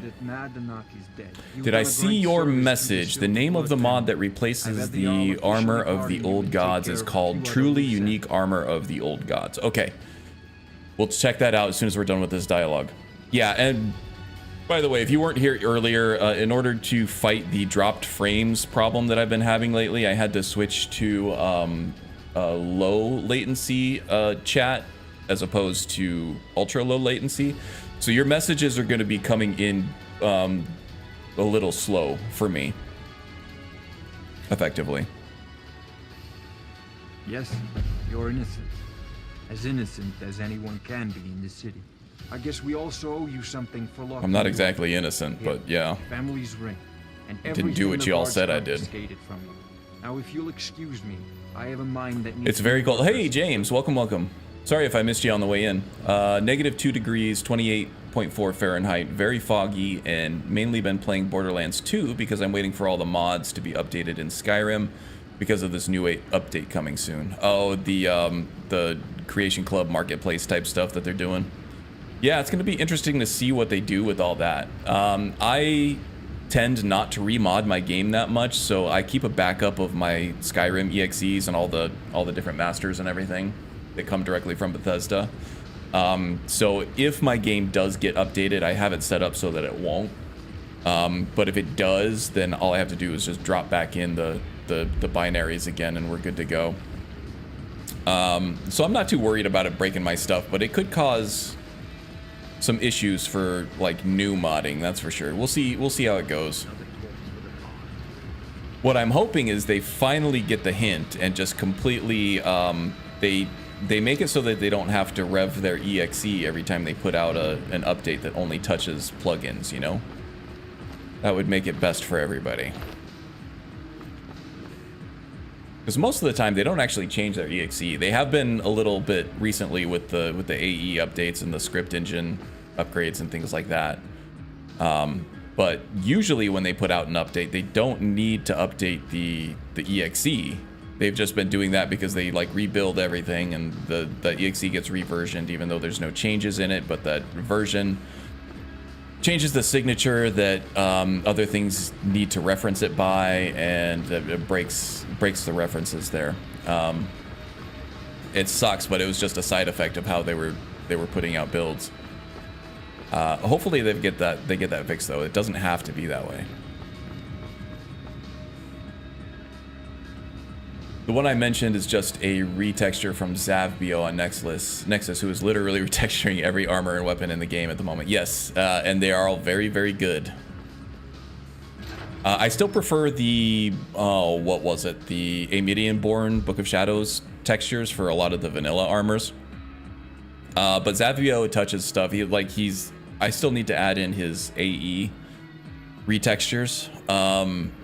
I'll be doing that in my next profile, but also like immersive armors and stuff. Like this is immersive. It's not just a retexture. This is a remodel. This is the mercenary armor from that. And he retextured, rearmored, or remodeled all this stuff. It looks great. He fixes a lot of like the lighting bugs that show up in those things too. So definitely if you're running immersive armors, pick up the Zavbio patch for it because it is absolutely incredible. It's awesome. Everything looks better. Couldn't find it on Nexus, both LE or SE. That's why I asked. Google gave me BethesdaNet, and BethesdaNet mods for PC are garbage when we're using mod managers. Yeah, I mean, if that's the only way to get it, you can still do that and then add it through manually through your MO2. Nexus is just a storage and delivery system. It happens to be far, far better than BethesdaNet, but as long as you can get the mod, you can have MO2 or whatever your mod manager is manage them for you. But yeah, it's weird that it's not on Nexus, especially now that it's harder.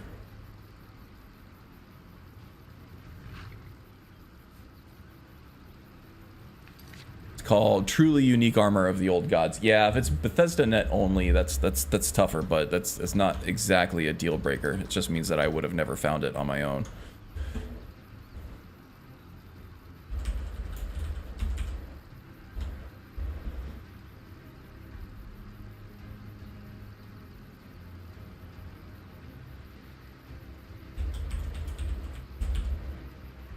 Yeah, nothing.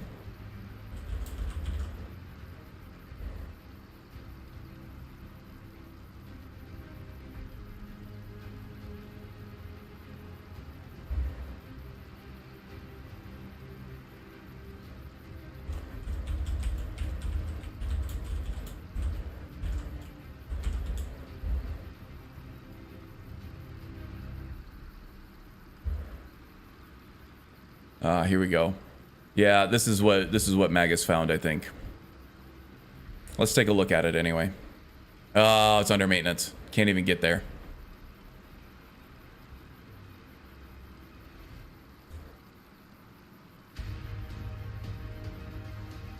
Is this it?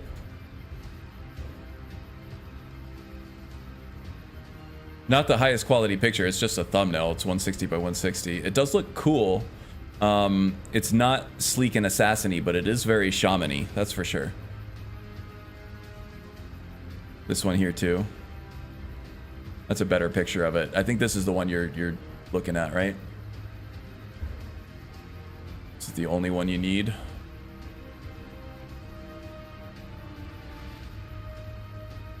Okay, so this is the Zabio one. I can tell because it does look like just a retexture. It looks nice though.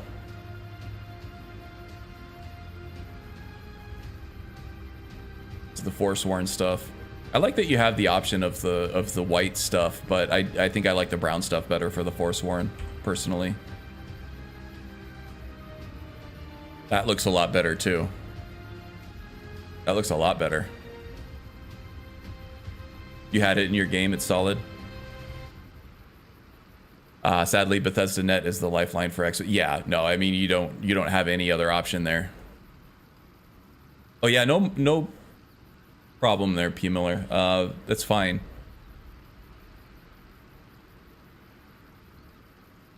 Divergent retextures. Is that the name of something? Kitsune, divergent retextures, is that the name of a mod, or is that you just saying you like retextures that make it look different?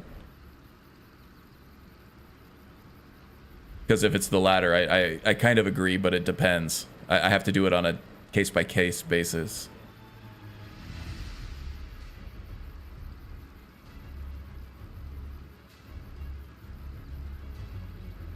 That looks a lot better. That looks so much better. That's an actual mesh fix. That's not just a retexture there. This is what I'm saying. This Zabio is so impressive. He or she will actually do the complete remodel of it too. Oh, and another Eye of Melka one. That looks a lot better too with the eyeball. That's incredible. This is really good. I just need to go through and install all of Zabio's stuff. There's like no reason not to.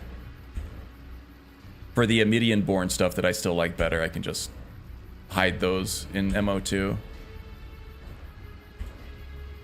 Thought I saw a nipple there. Had to go back.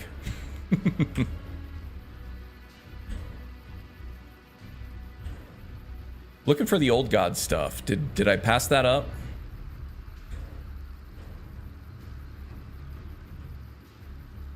Or is the old gods it looks just like the Forsworn stuff anyway?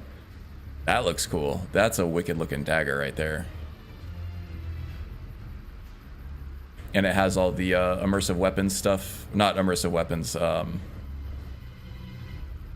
It's expended armory or whatever they're calling it. I have that installed too.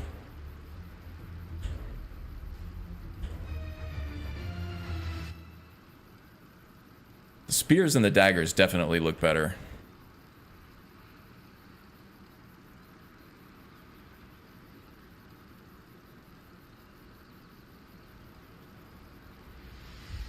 Oh, Cabals? I haven't seen Cabals. I still like a medium board myself, but have both installed. Yeah, no, I have a lot of Zabio stuff installed. I just need the time to be able to sift through what I like better and stuff before I integrate all of Zabio's stuff. I think I will prefer Amidian Born over the other stuff, over Zabio's for a lot of the vanilla stuff. Not all of it, but a lot of it. But then I need to keep Zabio's for the AE stuff. And the Forsworn stuff is definitely kind of a no-brainer to me. I'm not sure if Amidian touches Forsworn, though. I'll have to look at that side by side. But for the modded in stuff, the expanded armory stuff, heavy armory is what I was looking for, and animated armory. I have both of these. Yeah, the stuff that Zabio adds in, the satellite stuff is definitely worth it for that. I don't have Legacy, but it does look like it touches Legacy as well. The Eye of Melka looks amazing. Yeah, I think Zabio's is the way to go here. The other stuff is good. I think if I were going for like a more traditional shaman, the truly unique shaman stuff. And like I said, I'm not opposed to grabbing stuff off Bethesda.net if I can't find it off of the Nexus. But that looks more like traditional, just like scary mage shaman. I'm looking for something just a little more like sleek for the sneaky stuff. Let's see what this stuff looks like here. We can catch some light. I have a feeling that I'm not gonna like it. I mean, it's not bad, right?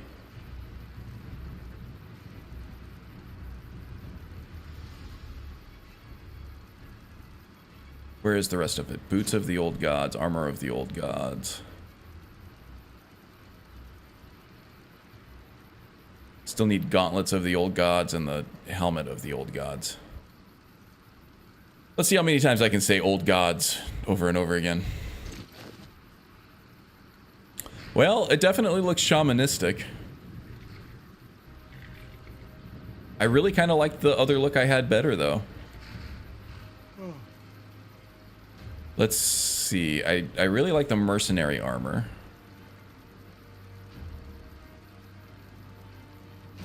And I really like the hood. I mean, having a big-ass pair of antlers isn't really very... These antlers knocking on walls and thresholds and stuff as you're trying to sneak past is not ideal for an assassin. The boots I actually don't mind. Although I don't know if I like the exposed toes on the one foot.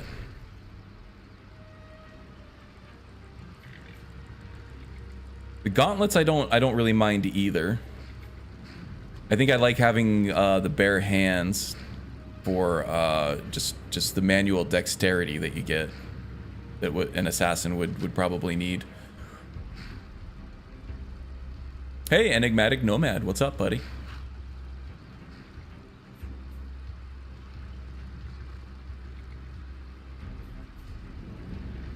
I like that the tridents are implemented. Yes, definitely. The tridents, the spears, the warhammers, everything that's added in that's not vanilla. I really like those daggers, too. Those daggers are amazing.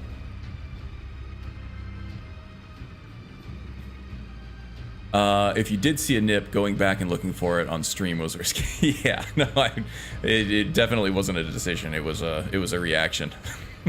can't help it. I tend to leave ones out if they have eyes on them. Kind of creeps me out. Yeah, so you probably don't like the. Let me do a quick save here. You don't like the what was it? The bow of chaos.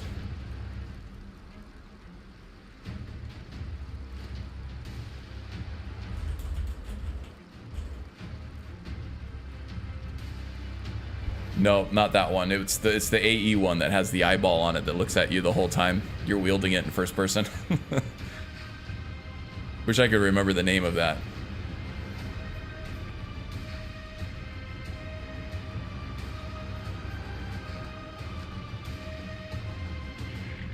I also use Praedy's ancient Falmer armor as well. Let's look that up. You know, that mod author has like a ton of stuff.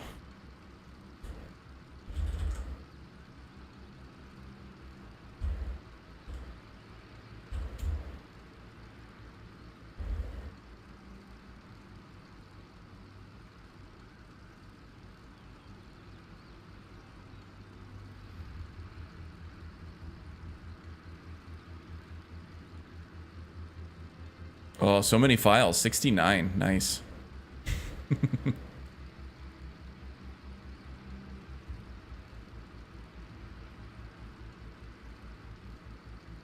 Take it down to 48 there.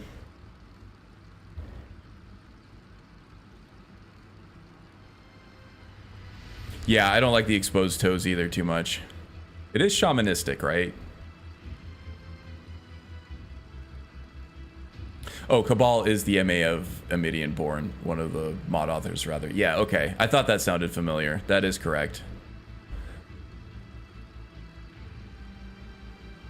Yes, and thank you, Haster, for reminding everybody to hit the like button. It does help with the algorithm.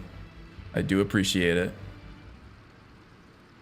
You're going Stormcloak, Snowbearer, Officer Armor might fit more. Yeah, I think so. We'll see. As we y'all take care and Godspeed. Okay. Thank you, Poemer. We'll Mr. P. Miller. We'll see you around, okay? Have a good one. Have a good weekend. A modder needs to make Fred Flintstones as a force warmer. Yes, indeed. And then put like a horse replacer in for the cars where they're doing the little the leg, using their own feet as to power the car.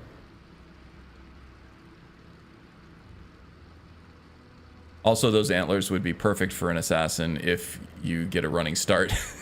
Indeed.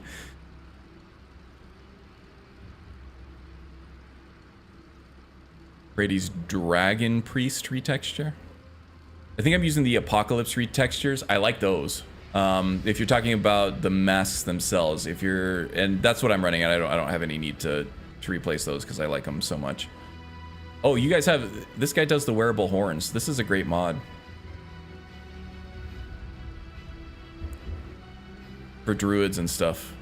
It's almost necessary.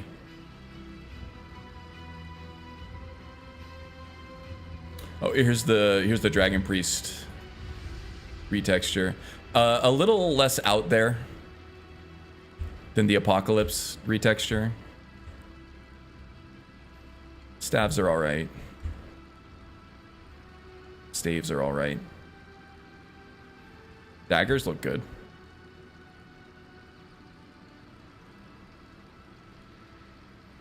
A little more vanilla. Some crisper coloring on it, I guess.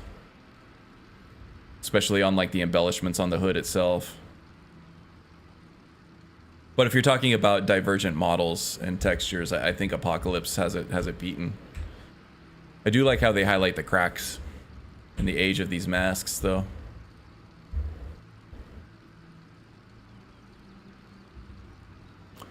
You looking for better aesthetics for your shamassin?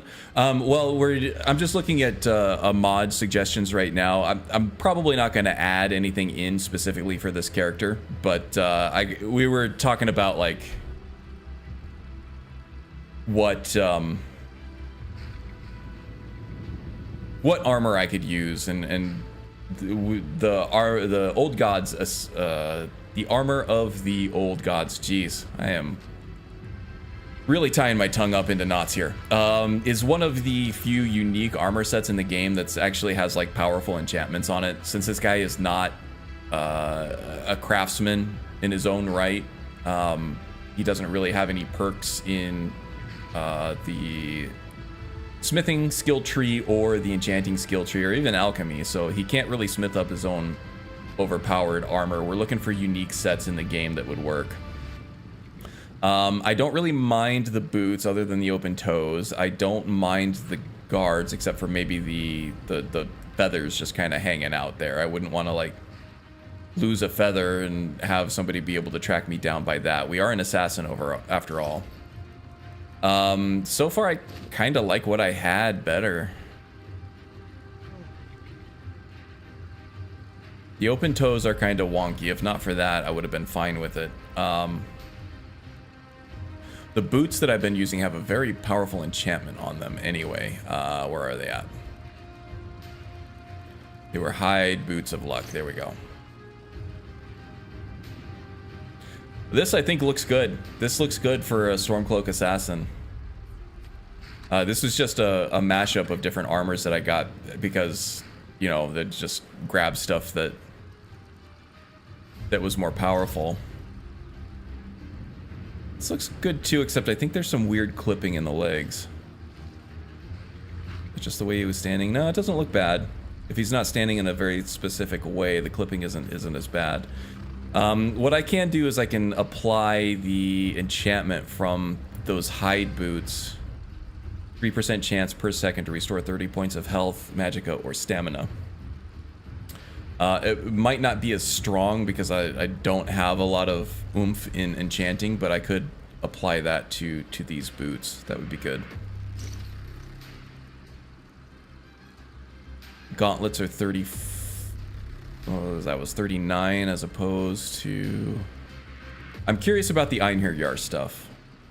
Yeah, I can smith up the Einherjar stuff to be better than. Well, those don't look bad. That's a more traditional gauntlet with like just a thin leather glove attached to it. That looks pretty good, I think. I can smith those up. Which I might do. So yeah, we're just looking at different armor options to see what works well with the mashup. I don't know that I like any of the Forsworn stuff. The boots are nice because they give you a sneak boost.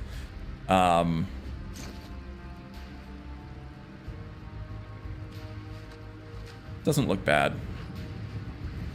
Right now, I think I would rather have the enchantment that's on them, the luck enchantment.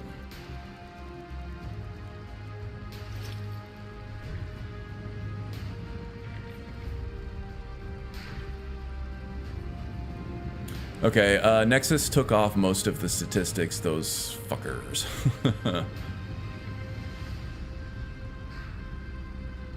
And our friends lists are gone apparently too.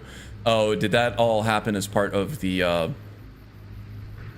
they scrapped the forums for a new system?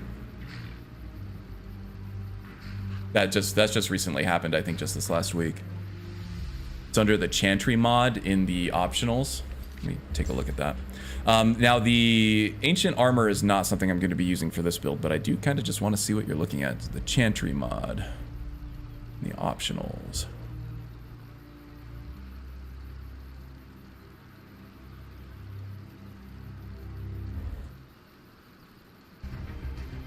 Got a notification. Evil West is on sale. Anybody play Evil West? What is it on sale for?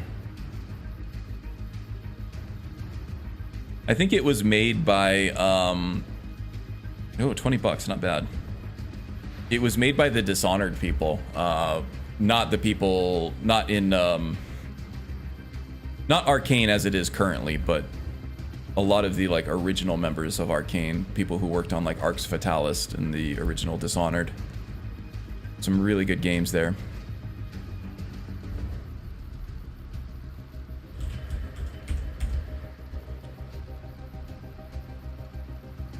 Here we go.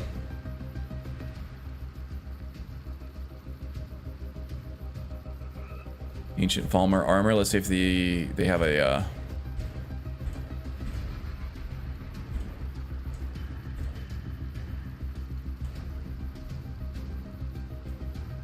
This looks great. This looks outstanding, but I'm more specifically interested in the armor.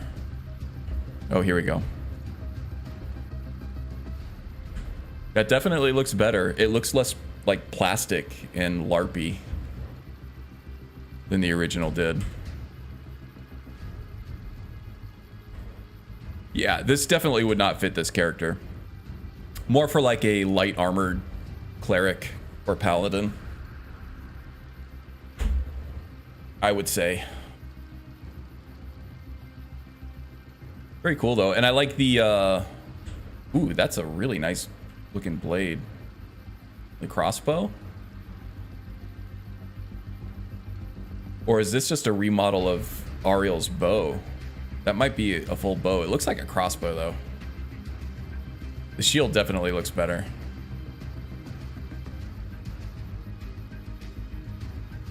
Oh, here's Ariel's bow.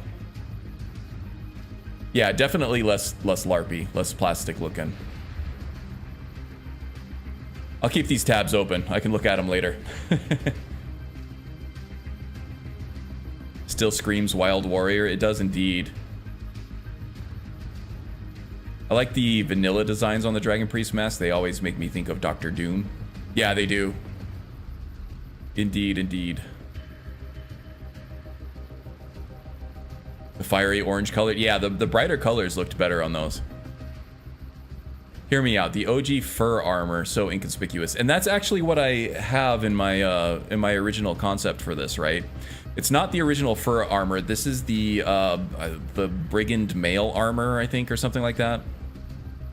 It's very low level armor though, and it doesn't have any kind of enchantments or anything on it. And then the fur gauntlets, although I think there are other gauntlets that are higher level that have the same model that I could use. I do really like the brigand mail armor though. That stuff looks really good.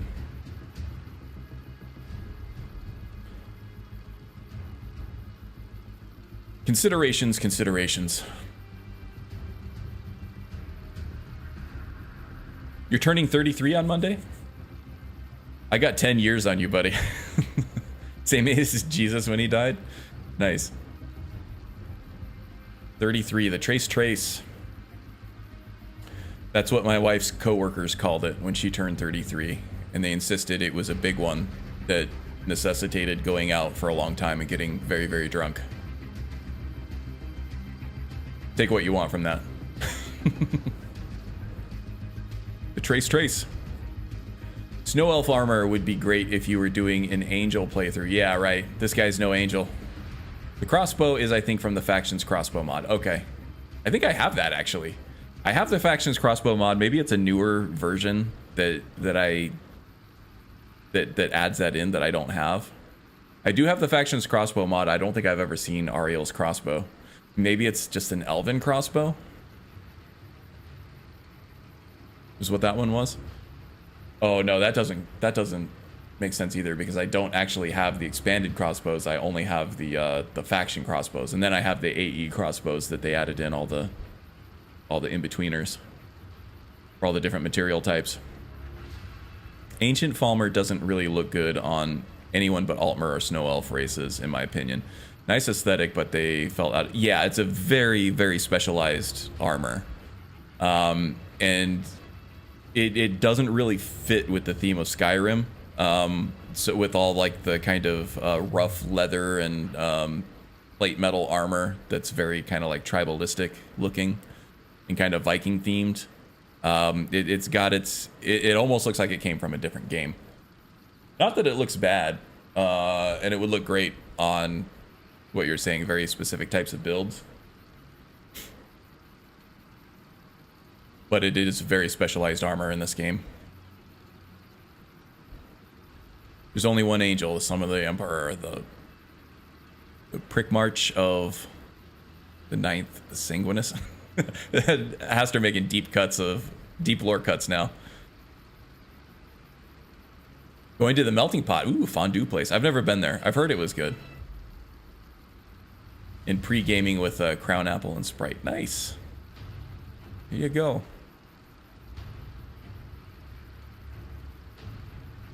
Gonna watch the GA versus AL game.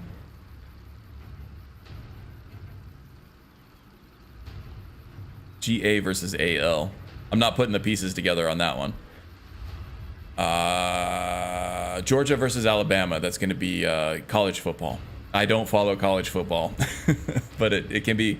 College football is great for people who are into it because there's so much of it.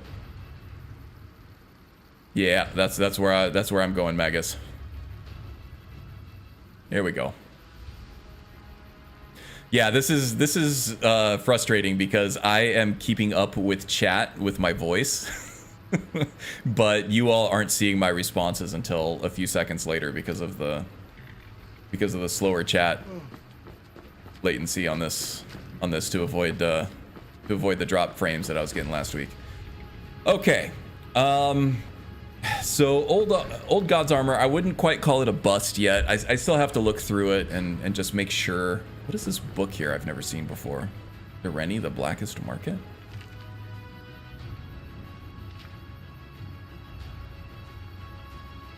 Taking that. I'll read that later. Yeah, I'm not gonna call the old God's armor a bust yet. Wait.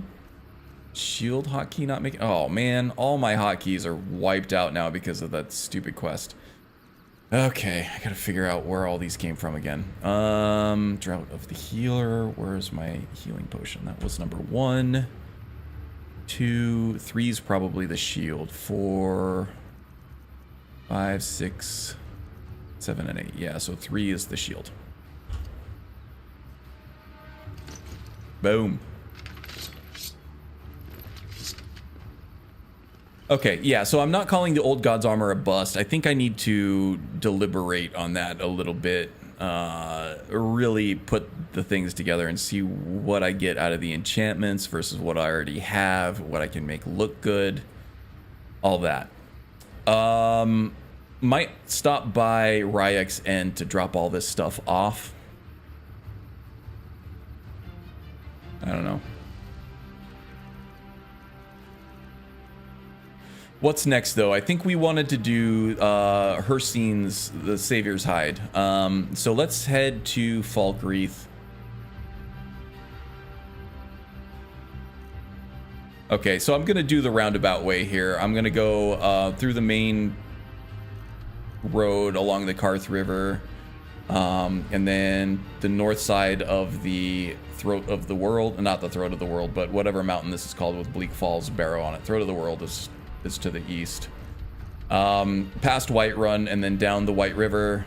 I'll stop by Ryek's End to drop some things off to make room for more stuff. And then we'll take the road down the White River to Lake Ilinalta, and then we'll cut through Lakeview Manor back down to Falkreath.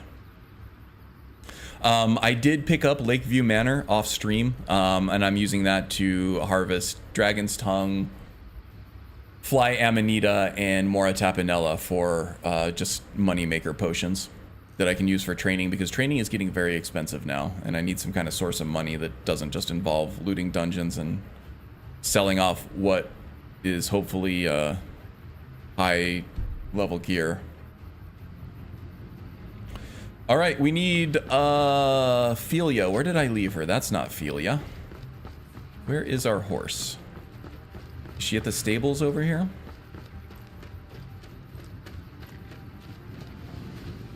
Nah, I don't see her. Let's just go ahead and go down to where the Khajiit caravans would be.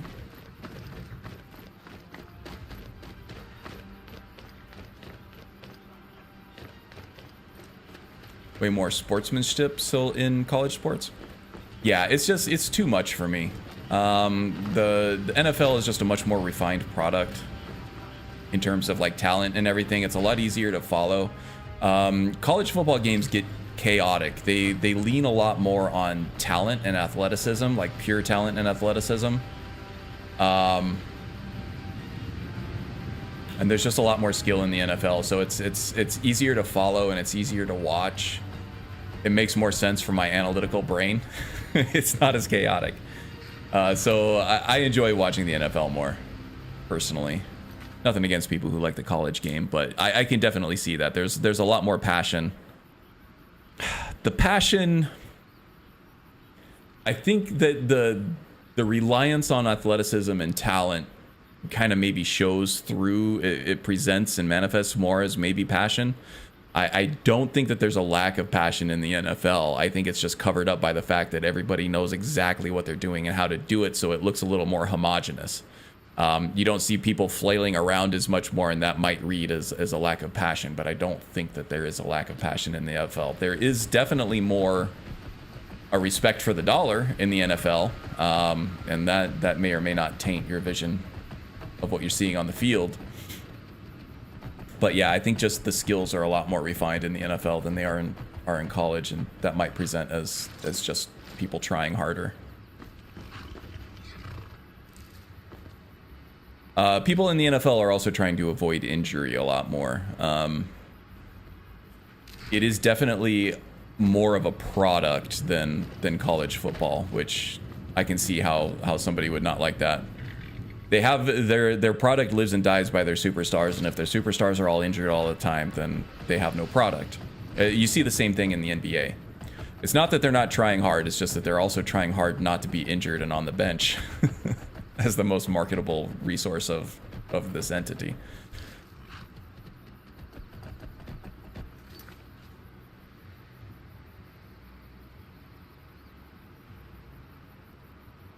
More team pride and spirit. Yeah, definitely. NFL players are more mercenaries, right? They get traded and everything. They're not locked in. You're starting to see more of that in college now too, through that transfer portal and high market, high value players demanding trades from their colleges. But generally you see people stick it out for the 4 years, spend their entire collegiate career with one school. Now, sticking with a team in the NFL for 4 years is not completely unheard of. But through trading and free agency and stuff, yeah, you do see a lot more moving around with teams.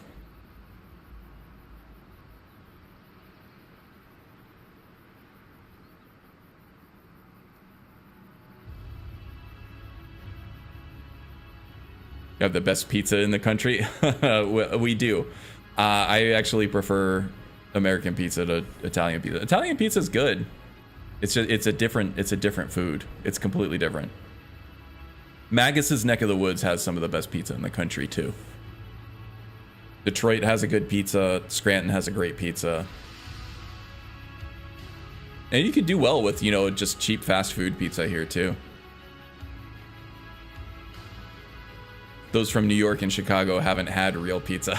New York and Chicago pizza is good, but I tend to agree. I think that the Detroit and Scranton pizza is better. A Chicago deep dish, a real Chicago deep dish though, is unique. It stand on. Man, now I'm so hungry. I am so hungry. You guys do this to me every single stream. 1.5, 2 hours into this, you always make me super hungry. Bastards.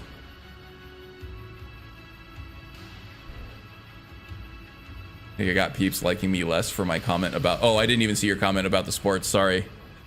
We're not going to make a personal judgment based on your opinion of sports one way or the other. Don't worry about it, Kitsune.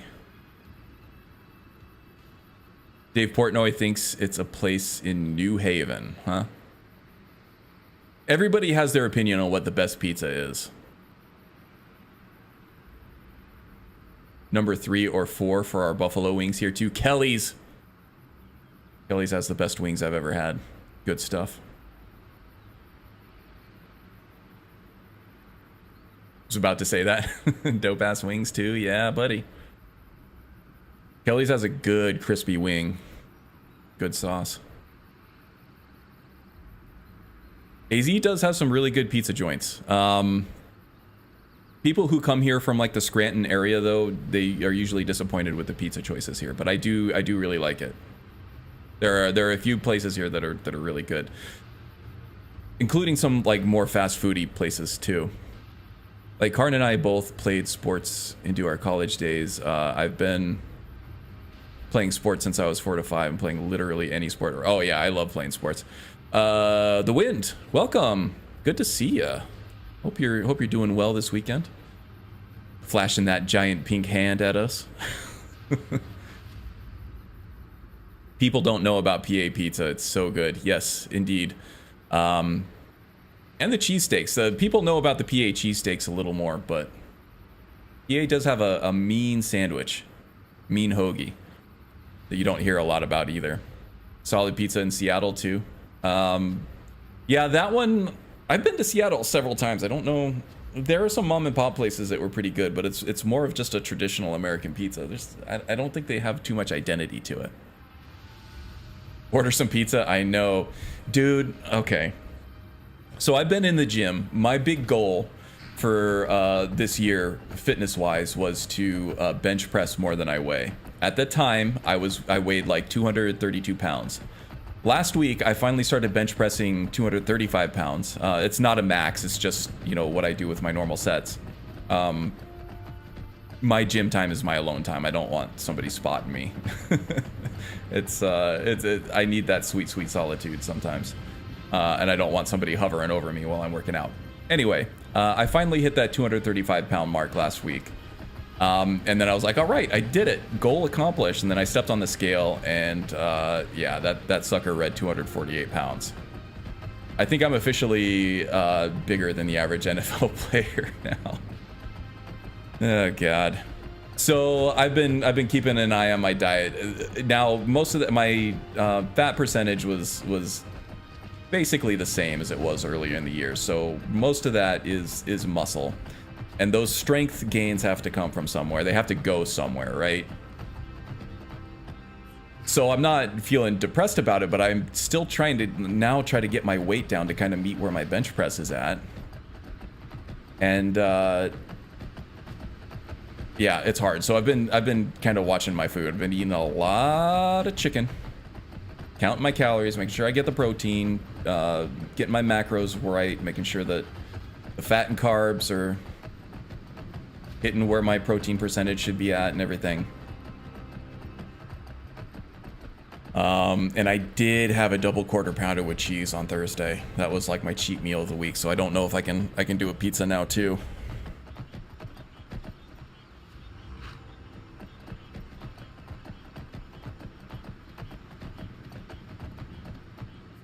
Muscle definitely weighs more than fat. And yeah, I do track my fat percentage, my body fat percentage too, and that's been around 20%, which is much higher than I want it to be. But yes, still not any higher than it was, at least. There you And that's just the foot scale things. That body fat percentage reads a lot higher in the morning before I'm hydrated. Cheese and rice. Yeah, so I did do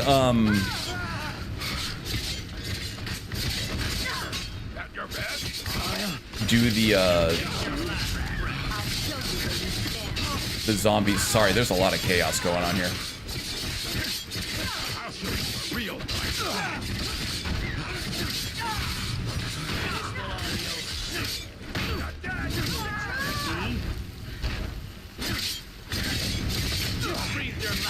I did the zombies quest line from AE.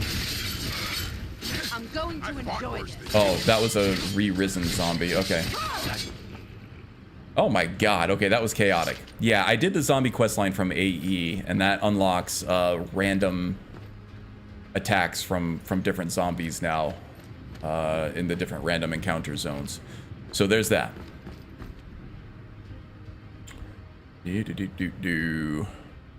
It's how you feel and look, not what you weigh. Right. No, I don't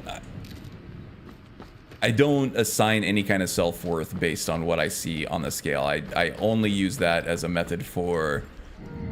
Oh my god, now what's fighting me? I only use that as a method for tracking progress, right?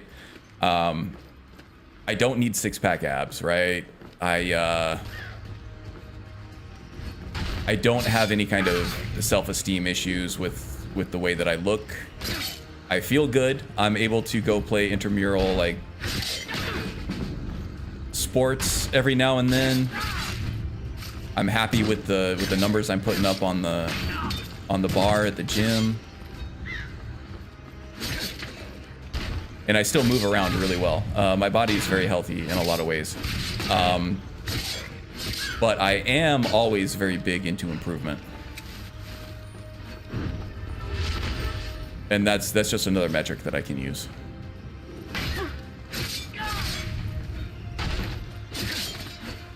Jeez, these zombies are tough, man. So another thing that's nice about the Mehrunes razor that I'm using here is that it does have a powerful stacking poison enchantment on it, but it also it never ever runs out of enchantment. It never runs out of juice. It's always charged up, so I can use it as much as I want and never have to charge it up with a soul gem. Now that being said, I don't think that those zombies were affected by the poison at all, and I'm not even sure about the bleeding effect from the Ordinator perks on there. So yeah, I mean, I do want to keep my weight in check, right? Because there are some health issues that come along with carrying too much weight on your joints. I am very active. I like to play sports. I want to still be able to run around and do athletic things. Well into my old age, right? And carrying too much weight around on my knees and my feet and my ankles and my back and stuff is a good way to put a premature end to all that stuff. So because of that, I am trying to watch that number a little bit. Weight can also factor in here. I can't agree with 400-pound people that feel great. Yeah, no, that's medically that's not okay.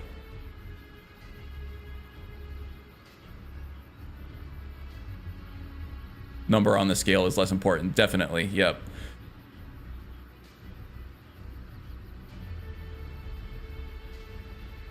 I can barely lift 12 pounds.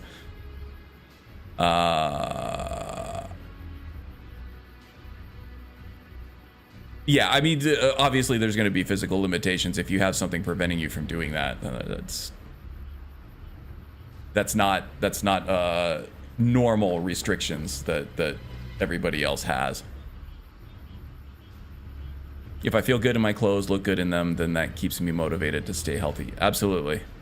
You have to have your goals. Body dysmorphia is a real thing, one way or the other. You gotta be careful about that. Putting too much stock into the weight on this, it's like you want to weigh what you did in high school. That's not healthy. That's never going to happen again, right? Unless you're actually in high school.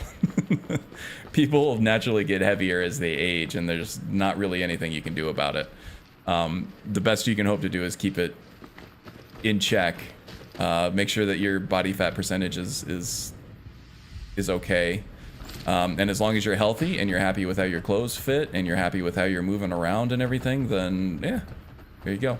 That's all you need.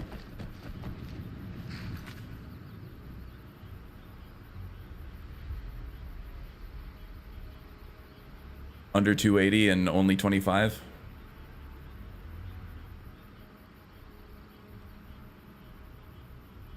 Yeah, they matter to a certain extent. Wolverine is 5'3" and weighs 300 pounds because of his metal skeleton. Yeah, and that guy's still ripped up. Nobody would say that Wolverine's not in shape.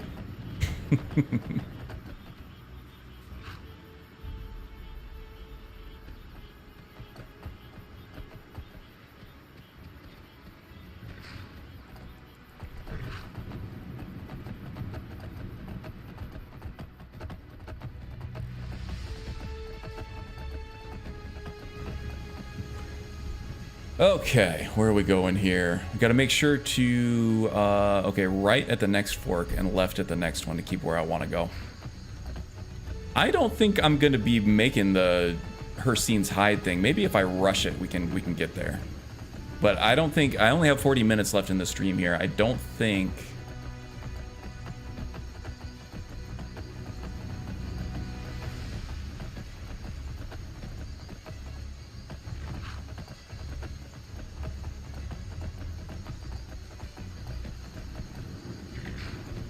Yeah, so the term obese is also a very a vague one, right?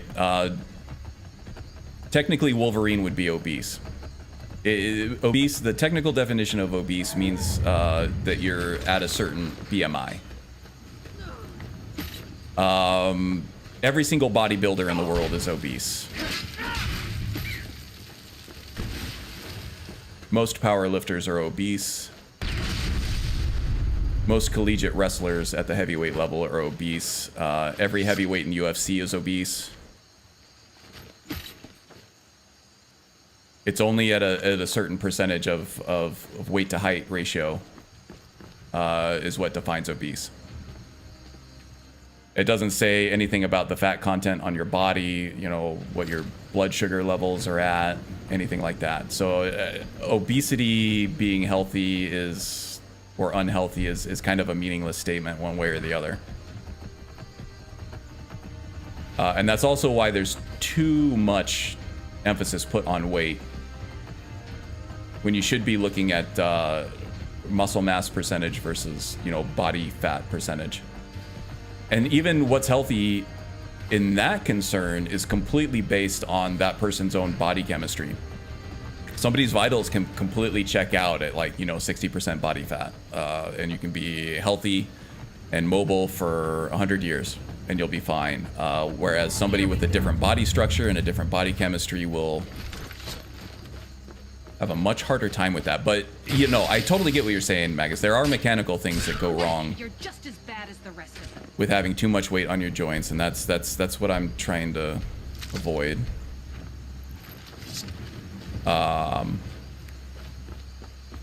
Also, having too much visceral body fat, like around your organs, can cause a lot of health problems. You got to be careful about that. But that also has nothing to do with obesity and body weight. That's just fat content around your organs. It's very nuanced. I've done a lot of research on it. Just passed a new law on it now, so let's see how that goes.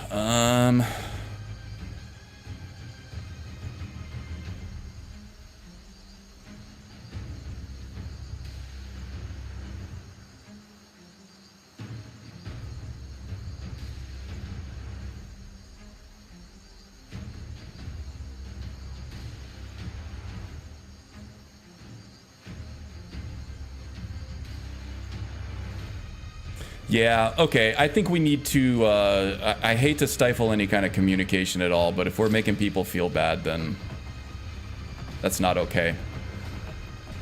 So maybe we need to move on with the conversation here.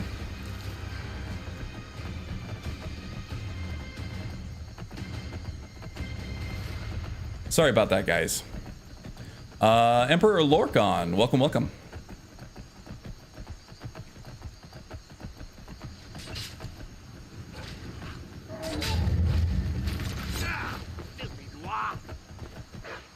Wolves all over the place.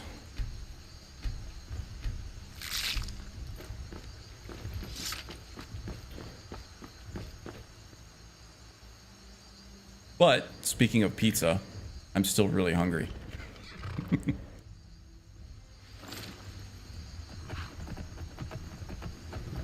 Noir.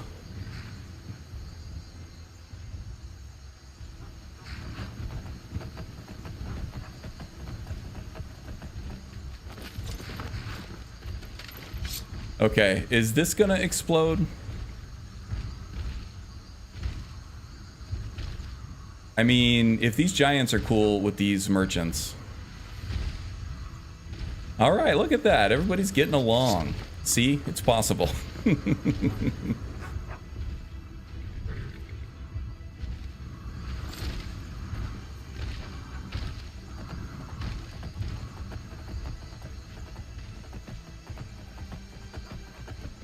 Imperials, yeah, they probably make really good pizza.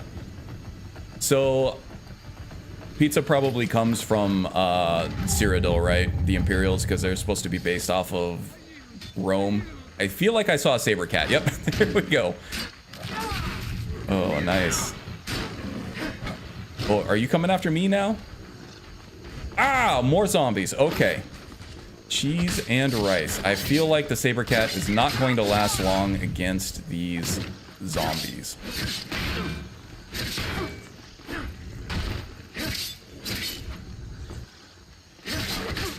Oof, that hurt. Okay.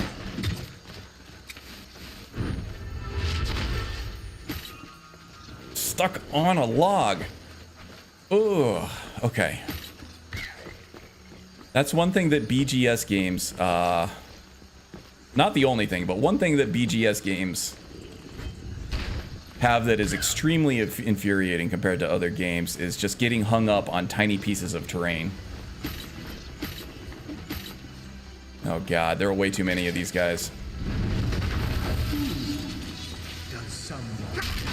Where the hell did you come? There's so many of them.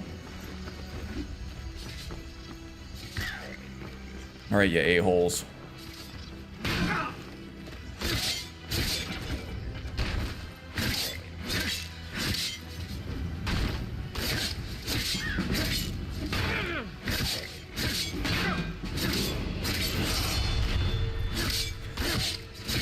Getting a lot of one-handed and block training in this, though. Oh, we got an invisible guy. I think. Maybe.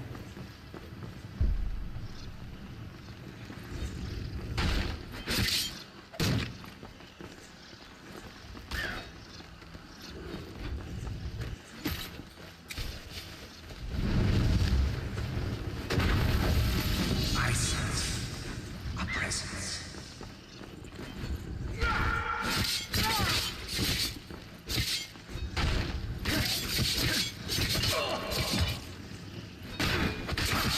You can never release me. The endless sleep comes for us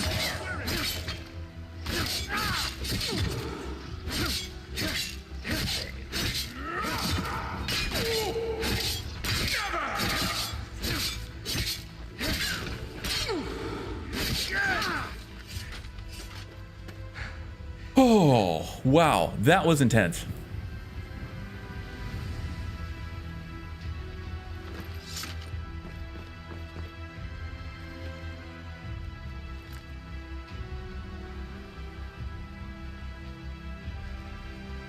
Red guards probably make great black foods. Probably. No, I feel like the red guards are probably more seafood specialists, since they are like the pirates and the naval people.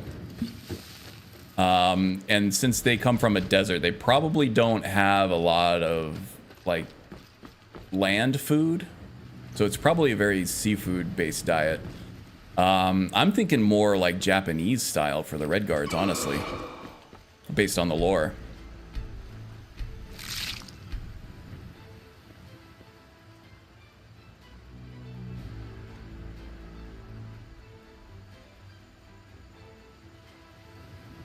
Oh, you get acid reflux from onions but are fine with onion rings? Yeah, for me, raw onions will destroy my stomach like immediately. But any kind of cooked onions are fine. I loved grilled onions. I love onion rings. Raw onions in a salad or on a burger, that's a strong no. Can't do it. I'm also a complete wuss with any kind of like spice.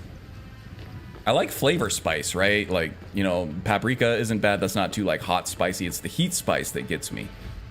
So anytime I get wings, they have to be mild. Can't do a hot wing. Even things that are supposed to, like peppers that are supposed to be sweet, sometimes like get my whole head leaking.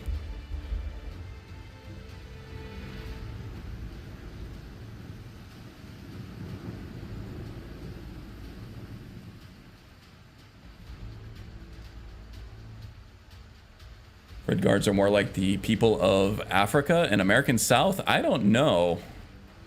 The swordsmanship, I think it's obviously there's supposed to be, for me, I feel like there's like some Middle East influence in the Red Guard culture. I don't see a whole lot of African stuff. They don't tend to be like very tribal or anything like that. And they also don't seem to be very like savanna and plains oriented. Or any of the African jungle oriented. It seems to be very maritime, very ship centric, very ocean travel centric. I don't know, there might be some African influence in there. The way that they look specifically, they, you know, look like people of African descent. I'm trying to say that in the most politically correct way possible. But in terms of like Black and African culture, the Red Guards don't, to me, seem like they have a lot of that.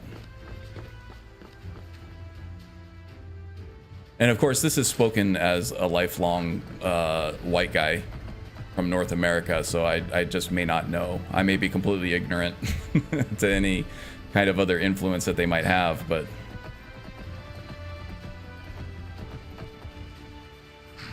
definitely want the ingredients from that elk.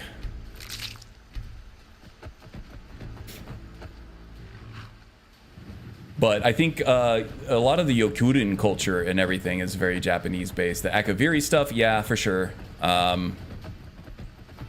That is definitely like Japanese based because of the samurai architecture, the long swords. But I don't know that we actually know much about the Akaviri culture, though. I don't think there's a lot of literature on how the Akavir actually did things in their life on a day-to-day, right? We do know a lot of stuff about the Red Guards. And a lot of their culture, especially with like the sword singers and the swordsmanship and everything, it has a lot with it has a lot of samurai influences, it seems. Nords are completely obvious, right? Imperial is obvious. Dunmer is very alien to me. I don't know that. I think they just went crazy with the big glowing mushrooms and their culture and the look of the Dunmer people. I don't know if they really have much of a real life. I think that was just more, let's see how crazy we can get with the high fantasy theme, and almost like otherworldly, like alien inspiration is what I get from Dunmer. More like African North. Yeah, no, I could definitely see Egyptian, Morocco. Yeah. I get that. I can get that for sure. Dunmer to be Far East. Yeah, they're more about like the katanas and smaller, delicate blades. I could see that too. Far East Asian influences also on the Khajiit for sure, especially like the coastal stuff. You can see like the Thai and Burmese and Vietnamese influences on the Khajiit culture.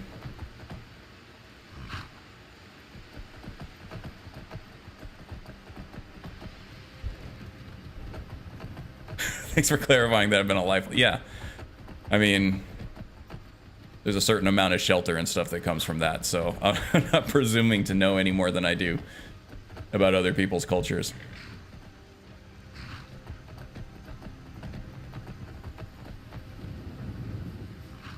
Altmer culture? Yeah, that almost seems dystopian to me. Like, okay, they've got this figured out. They think that they've got the best way of dealing with things. They've got the most the culture that has progressed farther than any others in terms of like art and probably things like policy, politics, leadership hierarchies, ways of doing things that have allowed them to live almost like a utopian existence, at least from the outside in. And I'm sure that, and I say dystopia because I don't know, because I haven't played ESO, and we haven't had like an official mainline Elder Scrolls game set in the Somerset Isles. But I think that, yeah, maybe like a dystopian, like Hunger Games or Logan's Run type situation is what we're seeing with the Somerset Isles. And that's not really a real world thing. Well, it is in some like places like Dubai and parts of North America and things like that, where from the outside in, you see like this utopia of like technology and everybody's making like a livable wage and everything. But then there's also that dark underbelly where people are being taken advantage of and just being worked to death for, you know, basically what amounts to indentured servitude or even slavery. And there's always a darker underside where people are being taken advantage of in order to put out that front that everything is perfect on the outside. Of course, I don't know how Somerset actually actually works. I'm sure they probably have a lesser class of Altmer that are doing all the grunt work, putting all the blood, sweat, and tears in things, where the upper echelon is actually sitting on their high thrones and, you know, being fed grapes and drinking wine.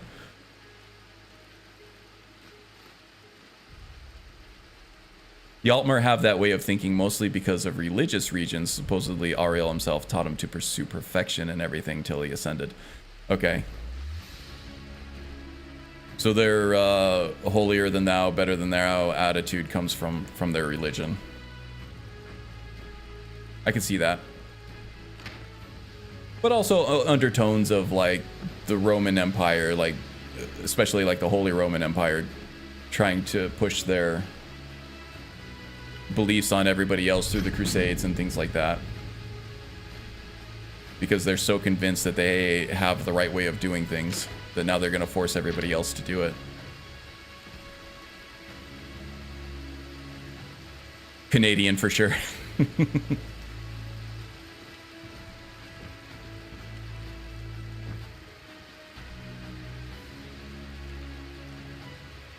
Altmer culture sounds like capitalism.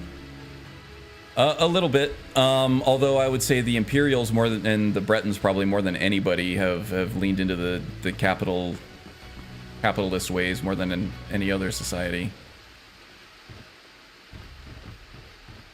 I think maybe Skyrim's probably more how capitalism is supposed to work without all the corruption and everything. You ply a trade.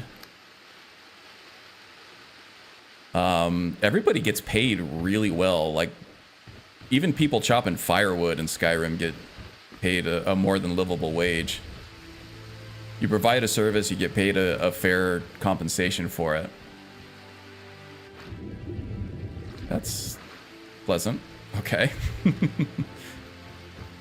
But then the more grand society gets, the more people have to be taken advantage of to get there. So yeah, High Rock, Imperial City, Somerset Isles.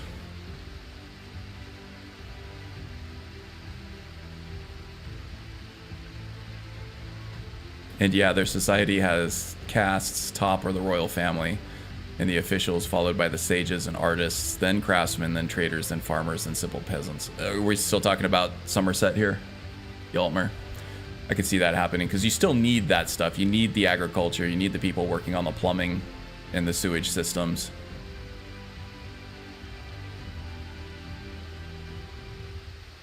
Altmer have that way of thinking mostly because of religious. Okay. Mods ruined that. Going back to vanilla Skyrim now? Yeah.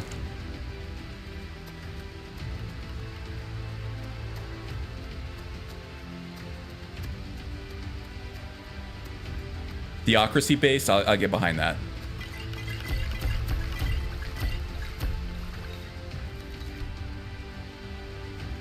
Okay, how's my encumbrance doing? Not great. Do I have any soul gems I can use to enchant some stuff? I do have a grand one. May as well enchant Madanok's ebony axe with that.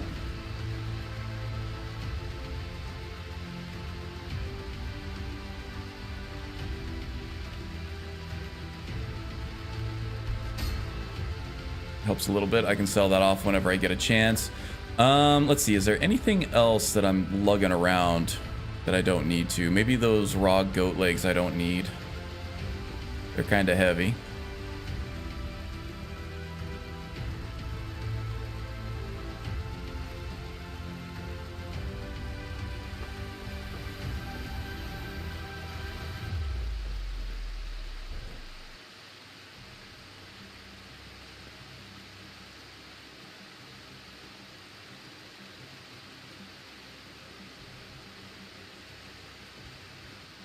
Ancient Falmer theocratic? Yeah, for sure. I think any of the ancient races are all very theocratic. I think up until the point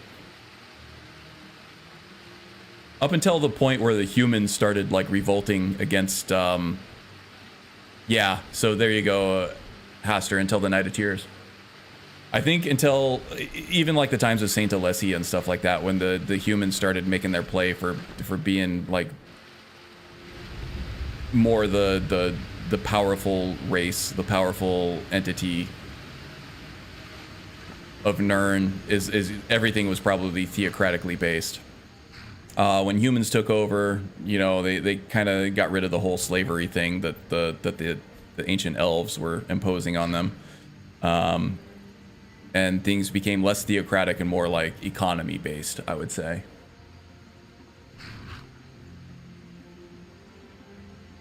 But I think probably the Nords brought that with them down from Atmora.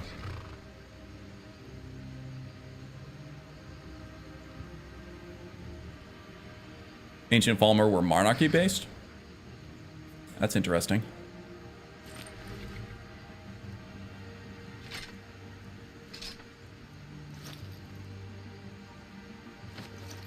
All right, we'll just plop everything back in the horse.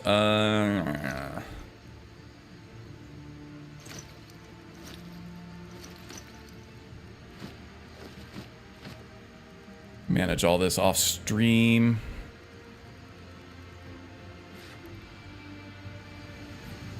$4:38 a.m. Wow, we were really at it for a while here, weren't we? I probably need to pray here too. Pray to the old ways. Old gods, old ways. Subtly different, but similar. I'm planning on next week having a guide out for the Winter Sun Old Ways religion. Oops, that's not what I wanted to do. Just a quick one, kind of like how I did with Mehrunes, or not Mehrunes, who's the guy with the tentacles? And the Ogma Infinium. Oh, there's one of our spirit tutors. We actually found one. Sweet. Training and restoration. Grant me your blessing, please. And then he's gonna disappear into the void. Awesome. I've been playing so many hours avoiding fast travel just to find one of them. That's the first one of the two. That is from the Spirit Tutors perk in Ordinator. I'm holding on to my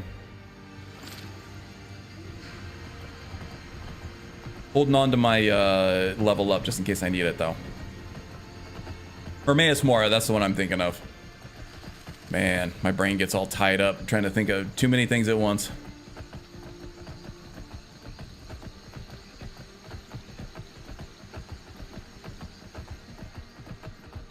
I mean, Alessia tried to soften the Altmer gods. That's why Ariel became Akatosh. Yeah.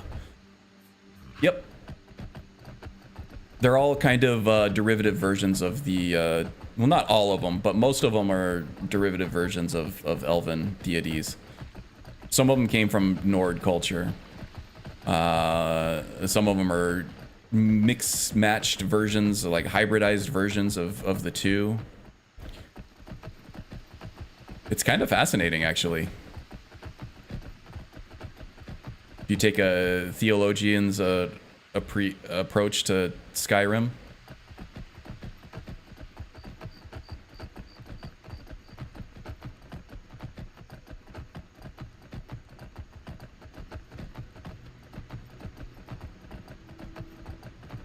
Actually, a theologian playthrough might end up being pretty fun for like the lore wonks out there. There's so much of the lore of the Elder Scrolls tied up to all the different religions. It might be fun to play a character who like actually isn't religious themselves and don't particularly subscribe to any of them, but are just fascinated with the history of it all. And just go in with an objective look at all the different religions. You could probably, you know, technically become a worshiper of a bunch of different ones. Even if you don't, you could like roleplay that you don't truly believe in it, but you're entering that world of worship just to learn more about it. And then you could use all the Winter Sun stuff to your advantage for that. And, you know, when you get bored of one, move on to another one. James Ansel has returned. Welcome back, buddy. Hope you're staying warm. We're trying to, at least.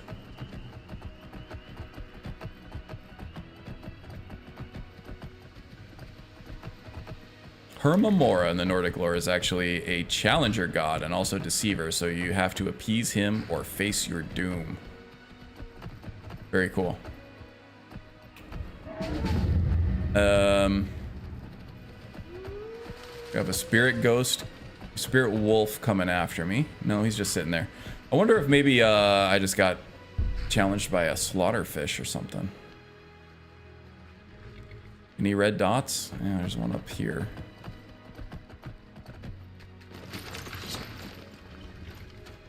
Probably just wolves. Oh, more zombies. Look at that.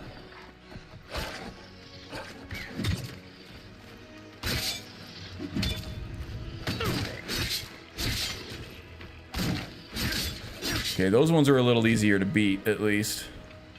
Not as tough as the last ones. God, zombies everywhere. Okay, I gotta make a note to myself here. Next time through, don't do that zombies quest until you're sure you want to fight thousands of zombies throughout your travels.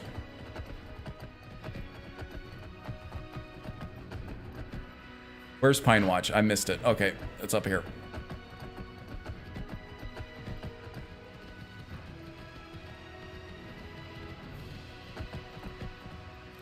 Have the heating full on radiator? Okay, there you go. So for my next Skyrim playthrough here, I want to do just a straight up warrior play, which ends up not being a straight up warrior play. With Ordinator and an Irem, there's a lot of shenanigans you can get up to with a straight up warrior and an Irem. What race do you all think? Orc seems like the obvious one, but I want to save the Orc for a Barbarian playthrough, right? For my Barbarian build. Because he's got the Ground Stomp, he has the Berserker Rage. That's all more Barbarian than Warrior. I think the next most obvious choice would be Nord. Lore-wise, they're supposed to be, you know, like the next best warriors or whatever. But I've done a lot of Nord characters already. I've done a lot of Nord characters. And I'm just coming off of... I don't know if I want to do 2 Nords in a row. Maybe it's not a big deal. But Nords also have all of the warrior skills except for heavy armor. They have light armor, right? But everything else they're good with. And then the third one would be the Imperials, I think. Maybe Red Guards. But Imperials have like the one-handed, the block, the heavy armor. And it's been a while since I've done an Imperial playthrough. Okay, Lakeview has not actually grown any of my stuff yet, so no reason to stop here. We'll go straight on through to Falkreath. Imperial for my other suggestion as well. Let's see here. Orc, Redguard. Breton, not bad. Bretons, there is some lore support for the Breton Knights, right? But in terms of like stat and well, actually, in Imperius, the Bretons have one of my favorite racial abilities, the one where you steal racial abilities from other NPCs. So that could all work, but in terms of like racial bonuses to stats, they don't really stack up. That's all magic related, and we won't be using any magic, so we won't have much of a head start in terms of stats for the Breton. Make a poll? Sure. Let's make a poll after we kill these dudes. Get off your horse. Why won't you get off the horse? Oh yeah, and then he gets off in the most slow way possible. Tell you what, you start running so I can stab you in the back.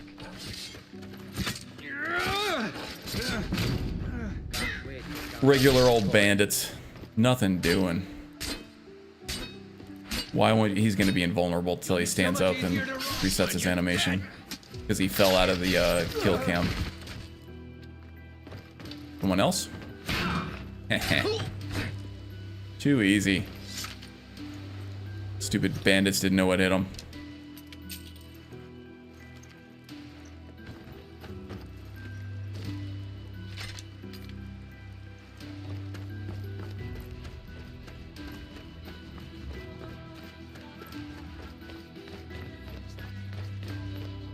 All right, Ophelia, where'd you go? There she is.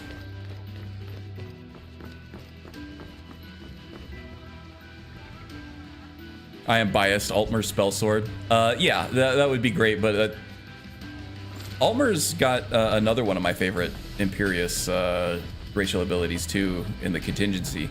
It's so good. And it allows for a lot of variety in gameplay, a lot of wacky stuff that you can do, and you can actually do a full character build off of that contingency stuff, depending on, especially for like a spell sword. But a spell sword is not a warrior. It might be a hybrid warrior class with a mage in there somewhere, but it's definitely, we'll definitely do a spell sword at some point, and might even do Altmer at that point. So Altmer people, do not be discouraged. We will hit an Altmer. Actually, my Nemesis Arcane Archer is kind of like an archer version of a spell sword, and that was an Altmer. That was just 2 builds ago, or 1 build ago. No, 2 builds ago. Scorpion was a red guard. Yeah, let's do a build. Let's do a poll here.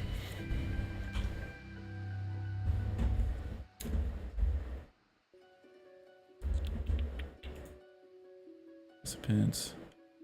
Oh, I can't do a poll from here. I have to go actually to the live stream page. Let's try this.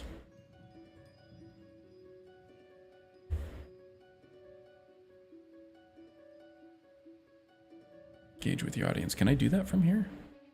No, I can only do regular chat from the OBS plugin. Hopefully they add that soon. Boom. Start a poll. What race should I use for my Anai Rim warrior build?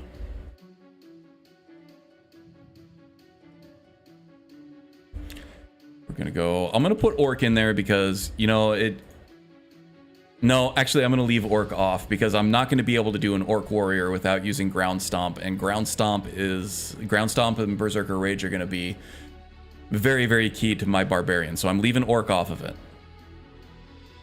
Sorry, anybody who chose Orc. So we're gonna go Nord, we'll go Imperial, we'll go Redguard. I mean, Breton was mentioned. We'll throw that in there.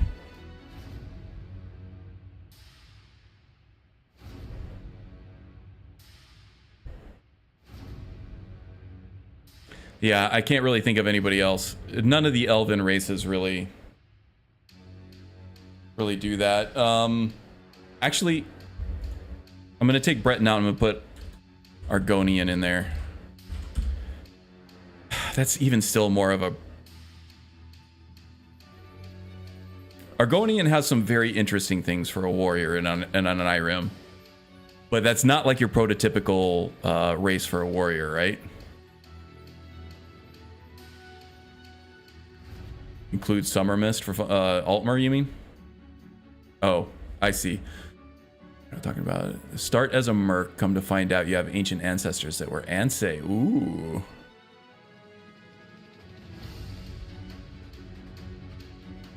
Spell Axe, yeah, that sounds cool. More like a light rogue character with combat and magic skills, I think. Yeah, not so much a warrior. Imperial, I think, might be cool. I prefer using axes or swords. Yeah, we can do axes, swords, whatever. This is all about race. I played a Necro Sword Death build as an Altmer. That sounds awesome, too. Any race can be, right? Yeah, no, for sure. Basically a Navy SEAL. Yeah, basically what we're doing with the Shaman Assassin here. Why not just play the race you want? Because I want to see what other people think. Ultimately, it's going to be my decision, right? But through getting other people's... And the poll is just a way... This isn't official at all, right? I'm not... Vote for who you want to. I'm going to have the final say here. This is... this is definitely more of a monarchy than a democracy here. King Karn. But this is more of a way to spur conversation about about it and start to talk about more of the intricacies of why one race with the racial abilities and the bonuses that we're getting through Imperius. Imperius is the mod I'm running for race. Would make more sense for a prototypical warrior.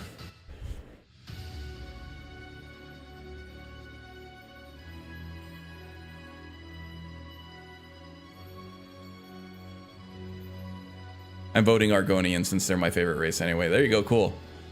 So let's talk about it. Argonian is cool because with Imperius, you get that crazy health regen, right? 2 words, snow elf. I don't have the capability for that yet, but it was worth looking into. And there is actually precedent for the snow elf, right? Because of the snow prince or whatever with the spear. That would be really cool. Not a prototypical warrior though, right? Not a very, like, it's not what you think of when you think of I'm gonna play a warrior class generally, but I think a snow prince character build would be a very cool thing to do separately from a prototypical warrior.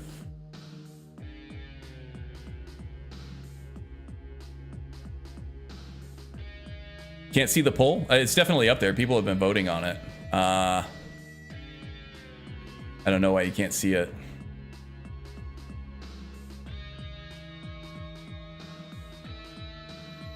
Reptile ninjas. Ooh, that sounds cool. Yeah, so, and the corrosive acid spit. So that's the other point that I was going to make there, Haster, was that corrosive acid spit that reduces armor is so useful for just a straight up melee warrior.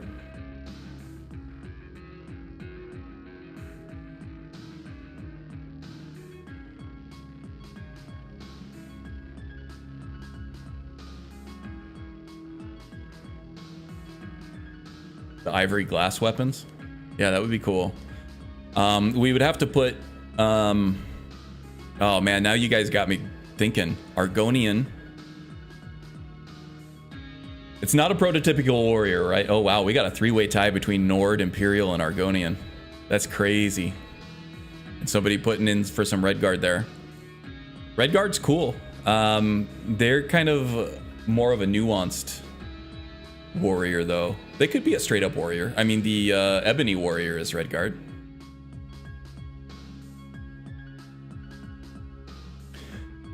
So Argonian with the heavy Falmer armor, the ridiculous like black stuff, not the like stuff with like the tentacles and the antenna coming off his shoulders, but the stuff that actually shows more skin would be really cool.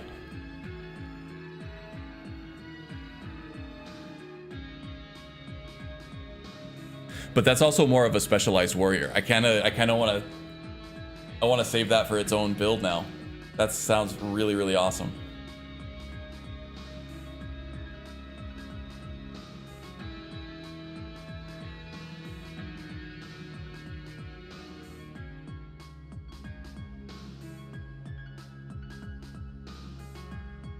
Kitsune, bringer of the fallen.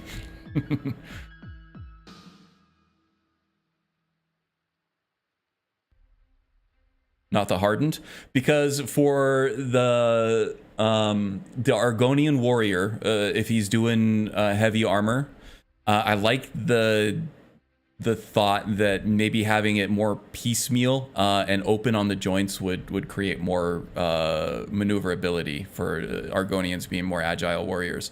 You can still keep the heavy armor in that case, but also still be agile, right? I mean, the hardened stuff would still look good, and I might like mismatch that with some, or mash up that with some other pieces from the hardened set, like maybe the hardened helm.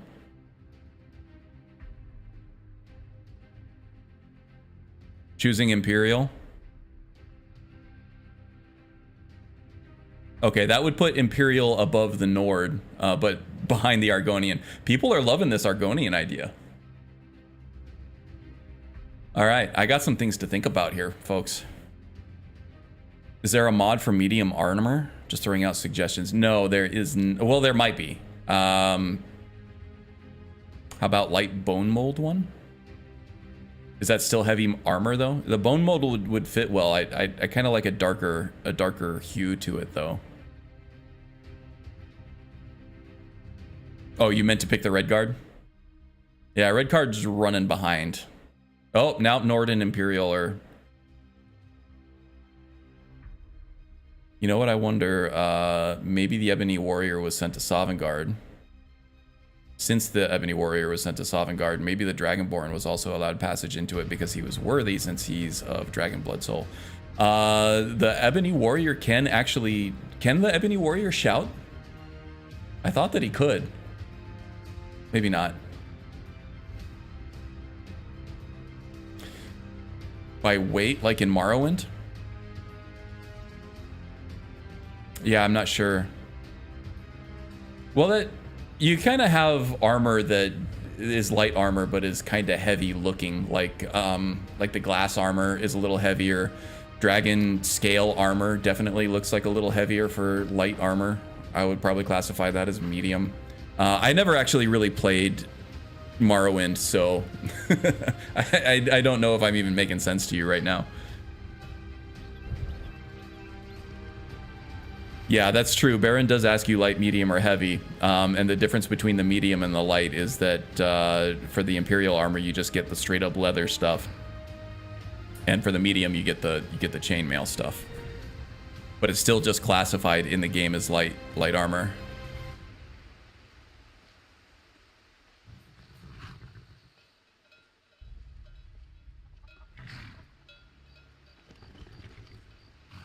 He can shout.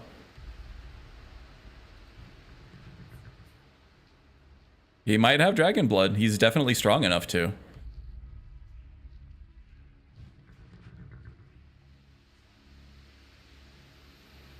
Like an armor that's heavy but looks like Dawnguard armor, for example. Okay, looks light. Yeah, okay. Yeah, I could see that. Yeah, so I'm thinking I kind of want to give the Argonian his own build.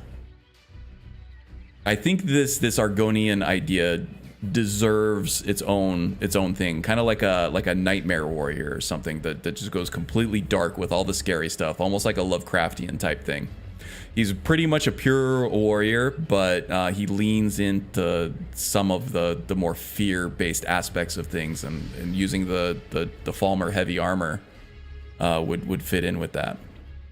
And you know who I'm kind of thinking of now is anybody who's familiar with the Soul Calibur games or the Soul Edge games. Lizard Man was an Argonian warrior, basically.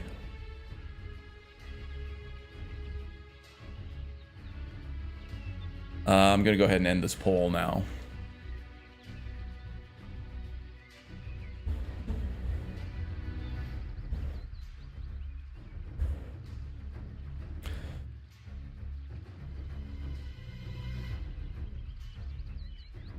Starkiller and Yoda in it, yeah. That was Soul Calibur 4. Yeah, Soul Calibur 4. That was a good one. PS3 got Vader. I think Xbox 360 got Yoda. And maybe Dreamcast or somebody got Starkiller. Or did they all have all of them? No, I'm thinking of Soul Calibur 3. They got the separate guest stars. Because PlayStation 2 Soul Calibur 3 got, or maybe it's Soul Calibur 2. One of them got Heihachi from Tekken, and then Nintendo got, it was a GameCube one, so I think it's Soul Calibur 2, got Link from The Legend of Zelda. And then Xbox 360 got, who did Xbox get? Xbox got Spawn, which was a really cool one. Yeah, I think Soul Calibur 4, everybody got everything for the Star Wars stuff, and it was cool as hell. It was like something you didn't expect for a crossover, and it was completely awesome. I mean, the Thu'um can be used by any human, but the Dragonborn can shout instantly, and there's no need to study. Yes, so unless the Ebony Warrior studied with the Greybeards, there really is no other way, right? Unless he got a hold of some forgotten tombs. Lizard Man was once a Greek warrior, but he offended Ares. And he got transformed into a lizard. That's cool. So Lizard Man was actually an Imperial, is what you're saying, before he became a lizard. Okay, I got some things to think about. I'm leaning toward Argonian having his own thing. But maybe I do the Argonian thing and not just do a regular warrior. It would do a unique spin on the warrior class that not a lot of people have done. And it would allow me to...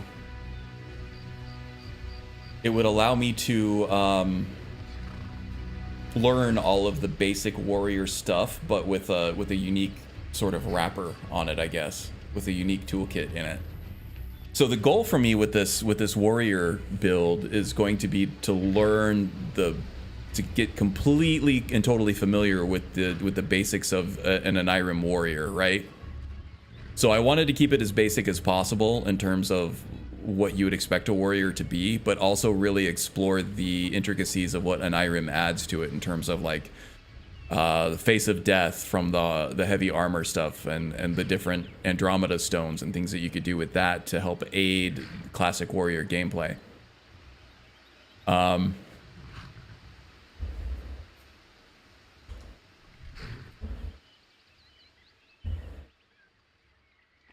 So I don't know.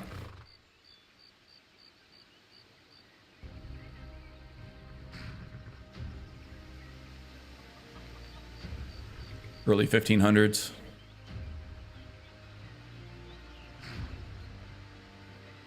It was under the Ottoman occupations. Yeah, I never really considered the actual historic implications of the Soul Calibur series. They kind of had their high fantasy thing going on, but it's really cool to kind of match that up with real history. Yeah, there is an Argonian ancient heavy armor. It's very high quality. It's done by the same people who did like the Dunmer themed stuff that was also really high quality. I don't know how much I like it though. It's kind of like totemic. It would fit for a certain character, but not the kind of build that I'm going for here, you know?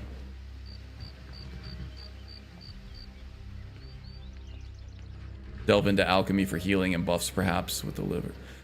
Yeah, I really want to keep the warrior class warrior for this one, but yeah, if we're kind of leaning into the Argonian thing a little more outside of just the skill class and everything, yeah, I definitely would kind of think a little bit more with the illusion and the alchemy would be really cool.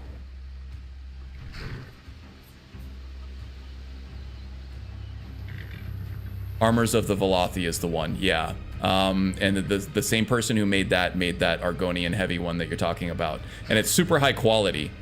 I just don't know how much I actually like it. Alchemy is everything, right? That's the only class you need, or that's the only skill you need in this game. You could have somebody who does alchemy only, and you could do an alchemy only build. You would tear through the whole game, no problem. Because everything that you're missing from the perks and like the actual combat skills, you can make up for with fortification potions. You don't have to. It's not just the poisons. It's the fortification stuff too that'll get you.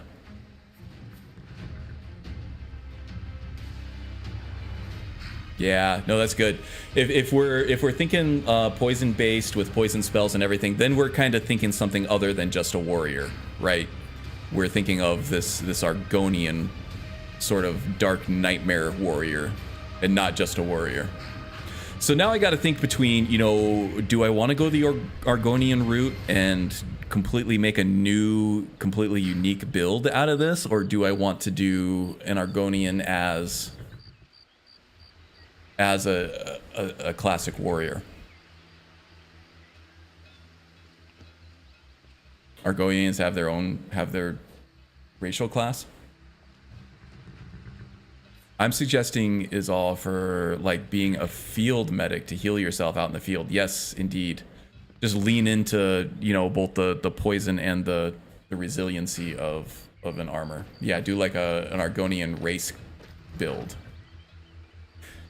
Yeah, things to think about. So if I'm going for a basic standard, you know, what you would expect warrior, I'm thinking Nord or Imperial would probably be the best choices there. If I want to do something completely off the wall and unique, then we'll go Argonian. And then for Argonian, we could either go basic warrior or we could do unique custom build for the Argonian. I don't know. I got some things to think over. I still have a ways to go fleshing out the Steger build. Before I do the warrior build, I do have some mod updates and stuff that I need to do on a new modding profile. So we have some time. We have some time to think about it. In any case, this conversation was absolutely fantastic. This really is why I stream, and specifically doing these buildcraft streams. Is to have conversations with you guys about this, because it really helps me come up with new cool stuff. Hey, Tom Mole, there he is. Hope you're doing well, friend. Staying warm, I guess. James says it's cold in the UK. Argonians are almost pure thief. I would have trouble trying to make a pure warrior. Well, depending on your mods, right? I'm using classic classes and Burst Signs Reimagined, so there are some things that will give you a little bit of a boost there. Better not get me sick. Oh my god, am I sick? The racial abilities from Imperius, they kind of skew warrior for Argonian, though, I would argue.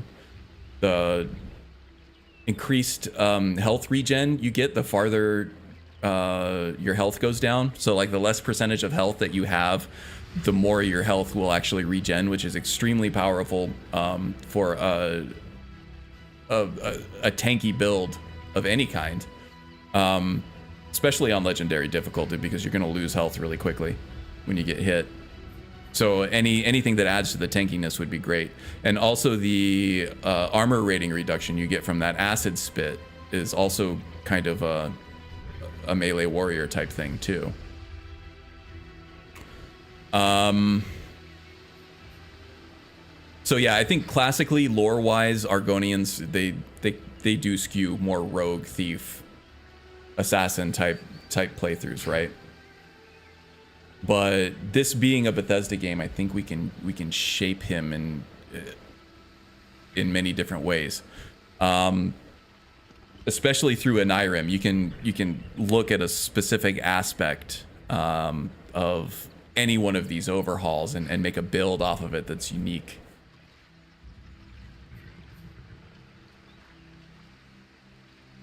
This one enjoys the fog unless one is having to drive. Okay.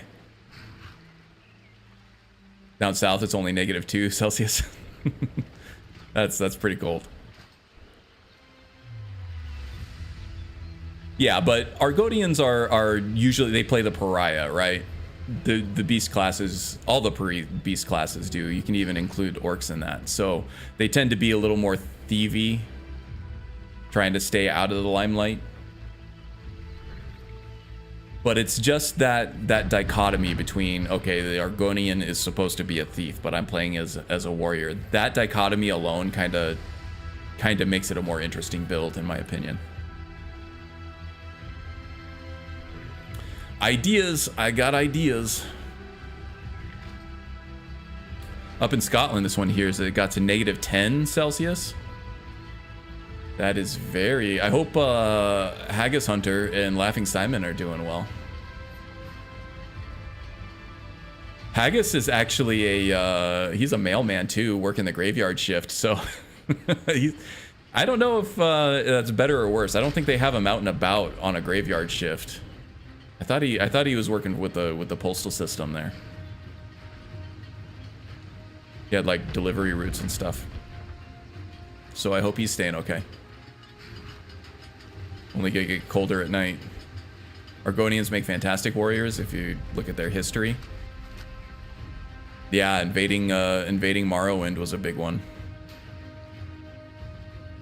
Yeah, any of the races that became enslaved, like the Nords, I guess, were a big one. They were enslaved by, or the humans, I guess, were enslaved by the elves long ago. Because of their resiliency and their physical strength and their constitution. But the Argonians also were enslaved by the Dunmer for a long time because of their physical strength and resiliency. And I think all of those traits make for good warriors too, right?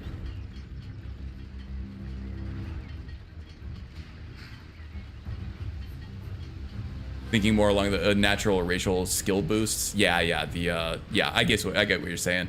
Yeah, there wouldn't be much of a head start in terms of what I get in terms of skill boosts. Although classic classes and Burst Signs Reimagined does help that a lot.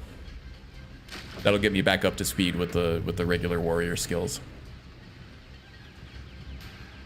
It does seem like kind of a waste of a racial choice in terms of pure skill bonuses, right? At least starting bonuses.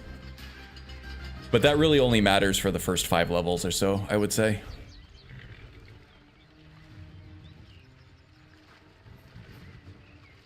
Argonians, this one thinks about poisons and resistance to it. Yeah. Same way. Same here. Yeah, I'm thinking maybe for just the classic warrior, we go with either Nord or Imperial, and then I think this Argonian warrior deserves its own specialized build. After we have the basics covered, I think, with a traditional warrior. Probably Nord. Let's face it, we're probably going Nord. The only reason I was hesitant to go Nord was because, you know, there's been a lot of Nord representation on my channel. I'm trying to think of other builds that I've had that were actually Nord now. A bunch of the Unbound challenges, and then, well, maybe not the Unbound challenges, but Balefish's challenges ended up being Nords. The Living Relic was a Nord. There was another one too. Oh yeah, the Draugr build was a Nord. This guy's a Nord. Let's see. So the Agent was Breton. The Acrobat was a Khajiit. Who did I do after that? The Astrologer was Imperial, but that should have been an Altmer. The Nemesis was an Altmer. Scorpion was a Redguard. But I feel like I've had more than 5 builds, and I thought one of them.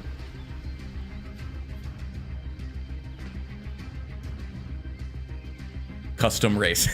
Yeah. We'll do a Soon race, right? Who's like 9 feet tall and jacked to all hell.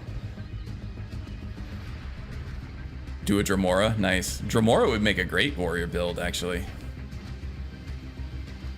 They're all about like honor and strength through battle. Your Jaran build, use that. Ooh. I really want to stay away from custom classes. That would wreak havoc on my mods. Seriously, do it, Dremora. Someday. A Dremora build would be pretty cool, I think. Show you what I used to set it up. Yeah, that's another one I think it needs its own separate build. I think I want to stick, even if I do something like out of left field, I think I want to stick with an Irem for these builds. And that means Imperius, right? Dremora, I think, would be its own thing at some point.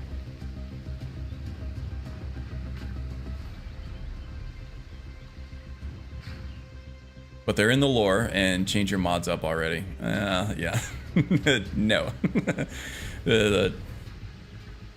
I value stability above all else. Yeah, if I could post that GIF of Bugs Bunny doing the no thing that everybody loves, that would be me responding to you telling me to change my mods up. Not gonna happen. Very psyched about a Dremora warrior build. Yeah, he is. Then you're limited to 10 races, and you've done them all. I think for official builds, I haven't really done a Nord yet. I haven't done Argonian yet either.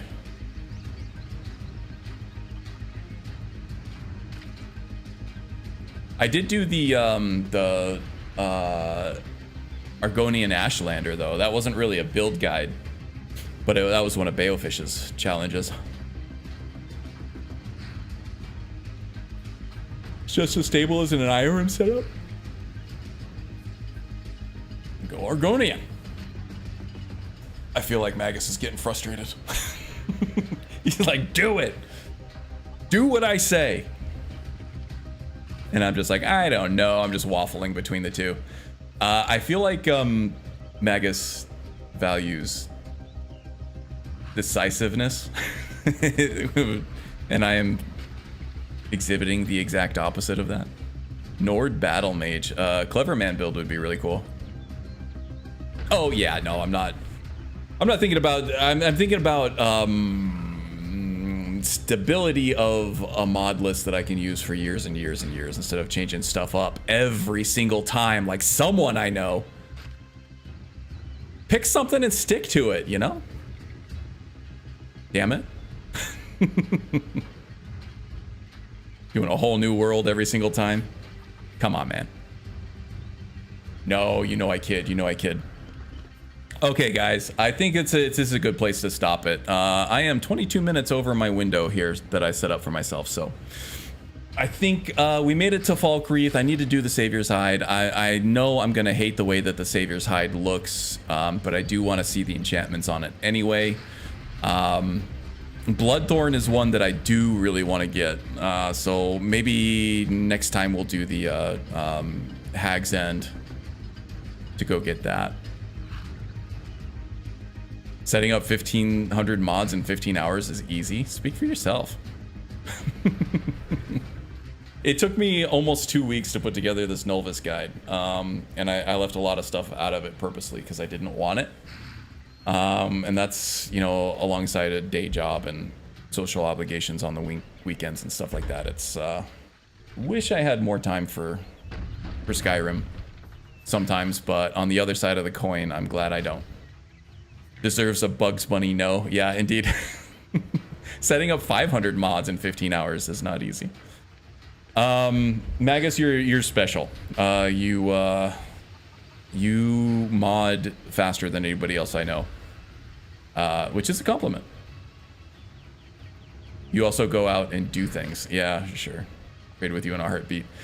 Yeah, no, that's why I said I'm glad that I don't have more time to play Skyrim because I do value everything else that's keeping me from it a lot. Okay, guys, thank you for the conversation. It was fun as always. I hope you all take care. Tips cap to you, kind sir. Yeah, back at you, buddy.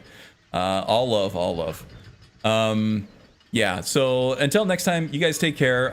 If you're happening across this stream randomly, you like what you see, do check the description below. There are links to Twitch channels for Magus, Maldaroth, Macadamia. Who else was in here? Icarus was in here earlier. He's got a much bigger channel than I do, actually. So I don't know why I'm promoting him. But no, Icarus has some good stuff on his channel. I like the way he role plays. I like his character concepts. So subscribe to his channel. And then The Wind was in here earlier too. And she's taken kind of a hiatus from Twitch for a little bit. But when she does stream, I feel like she's getting the itch to get back. So I'm expecting her back pretty soon. Her streams are always a great time. She is a fantastic streamer. So leave her a follow and I'll see you there next time she streams. Thank you for today too. Oh yeah, no problem, buddy. Glad to see you. Glad to host a get together of like-minded Skyrim is for the nerds types. You know, it's one of my favorite things to do. All right, that's it for me, guys. Take it easy. See you around.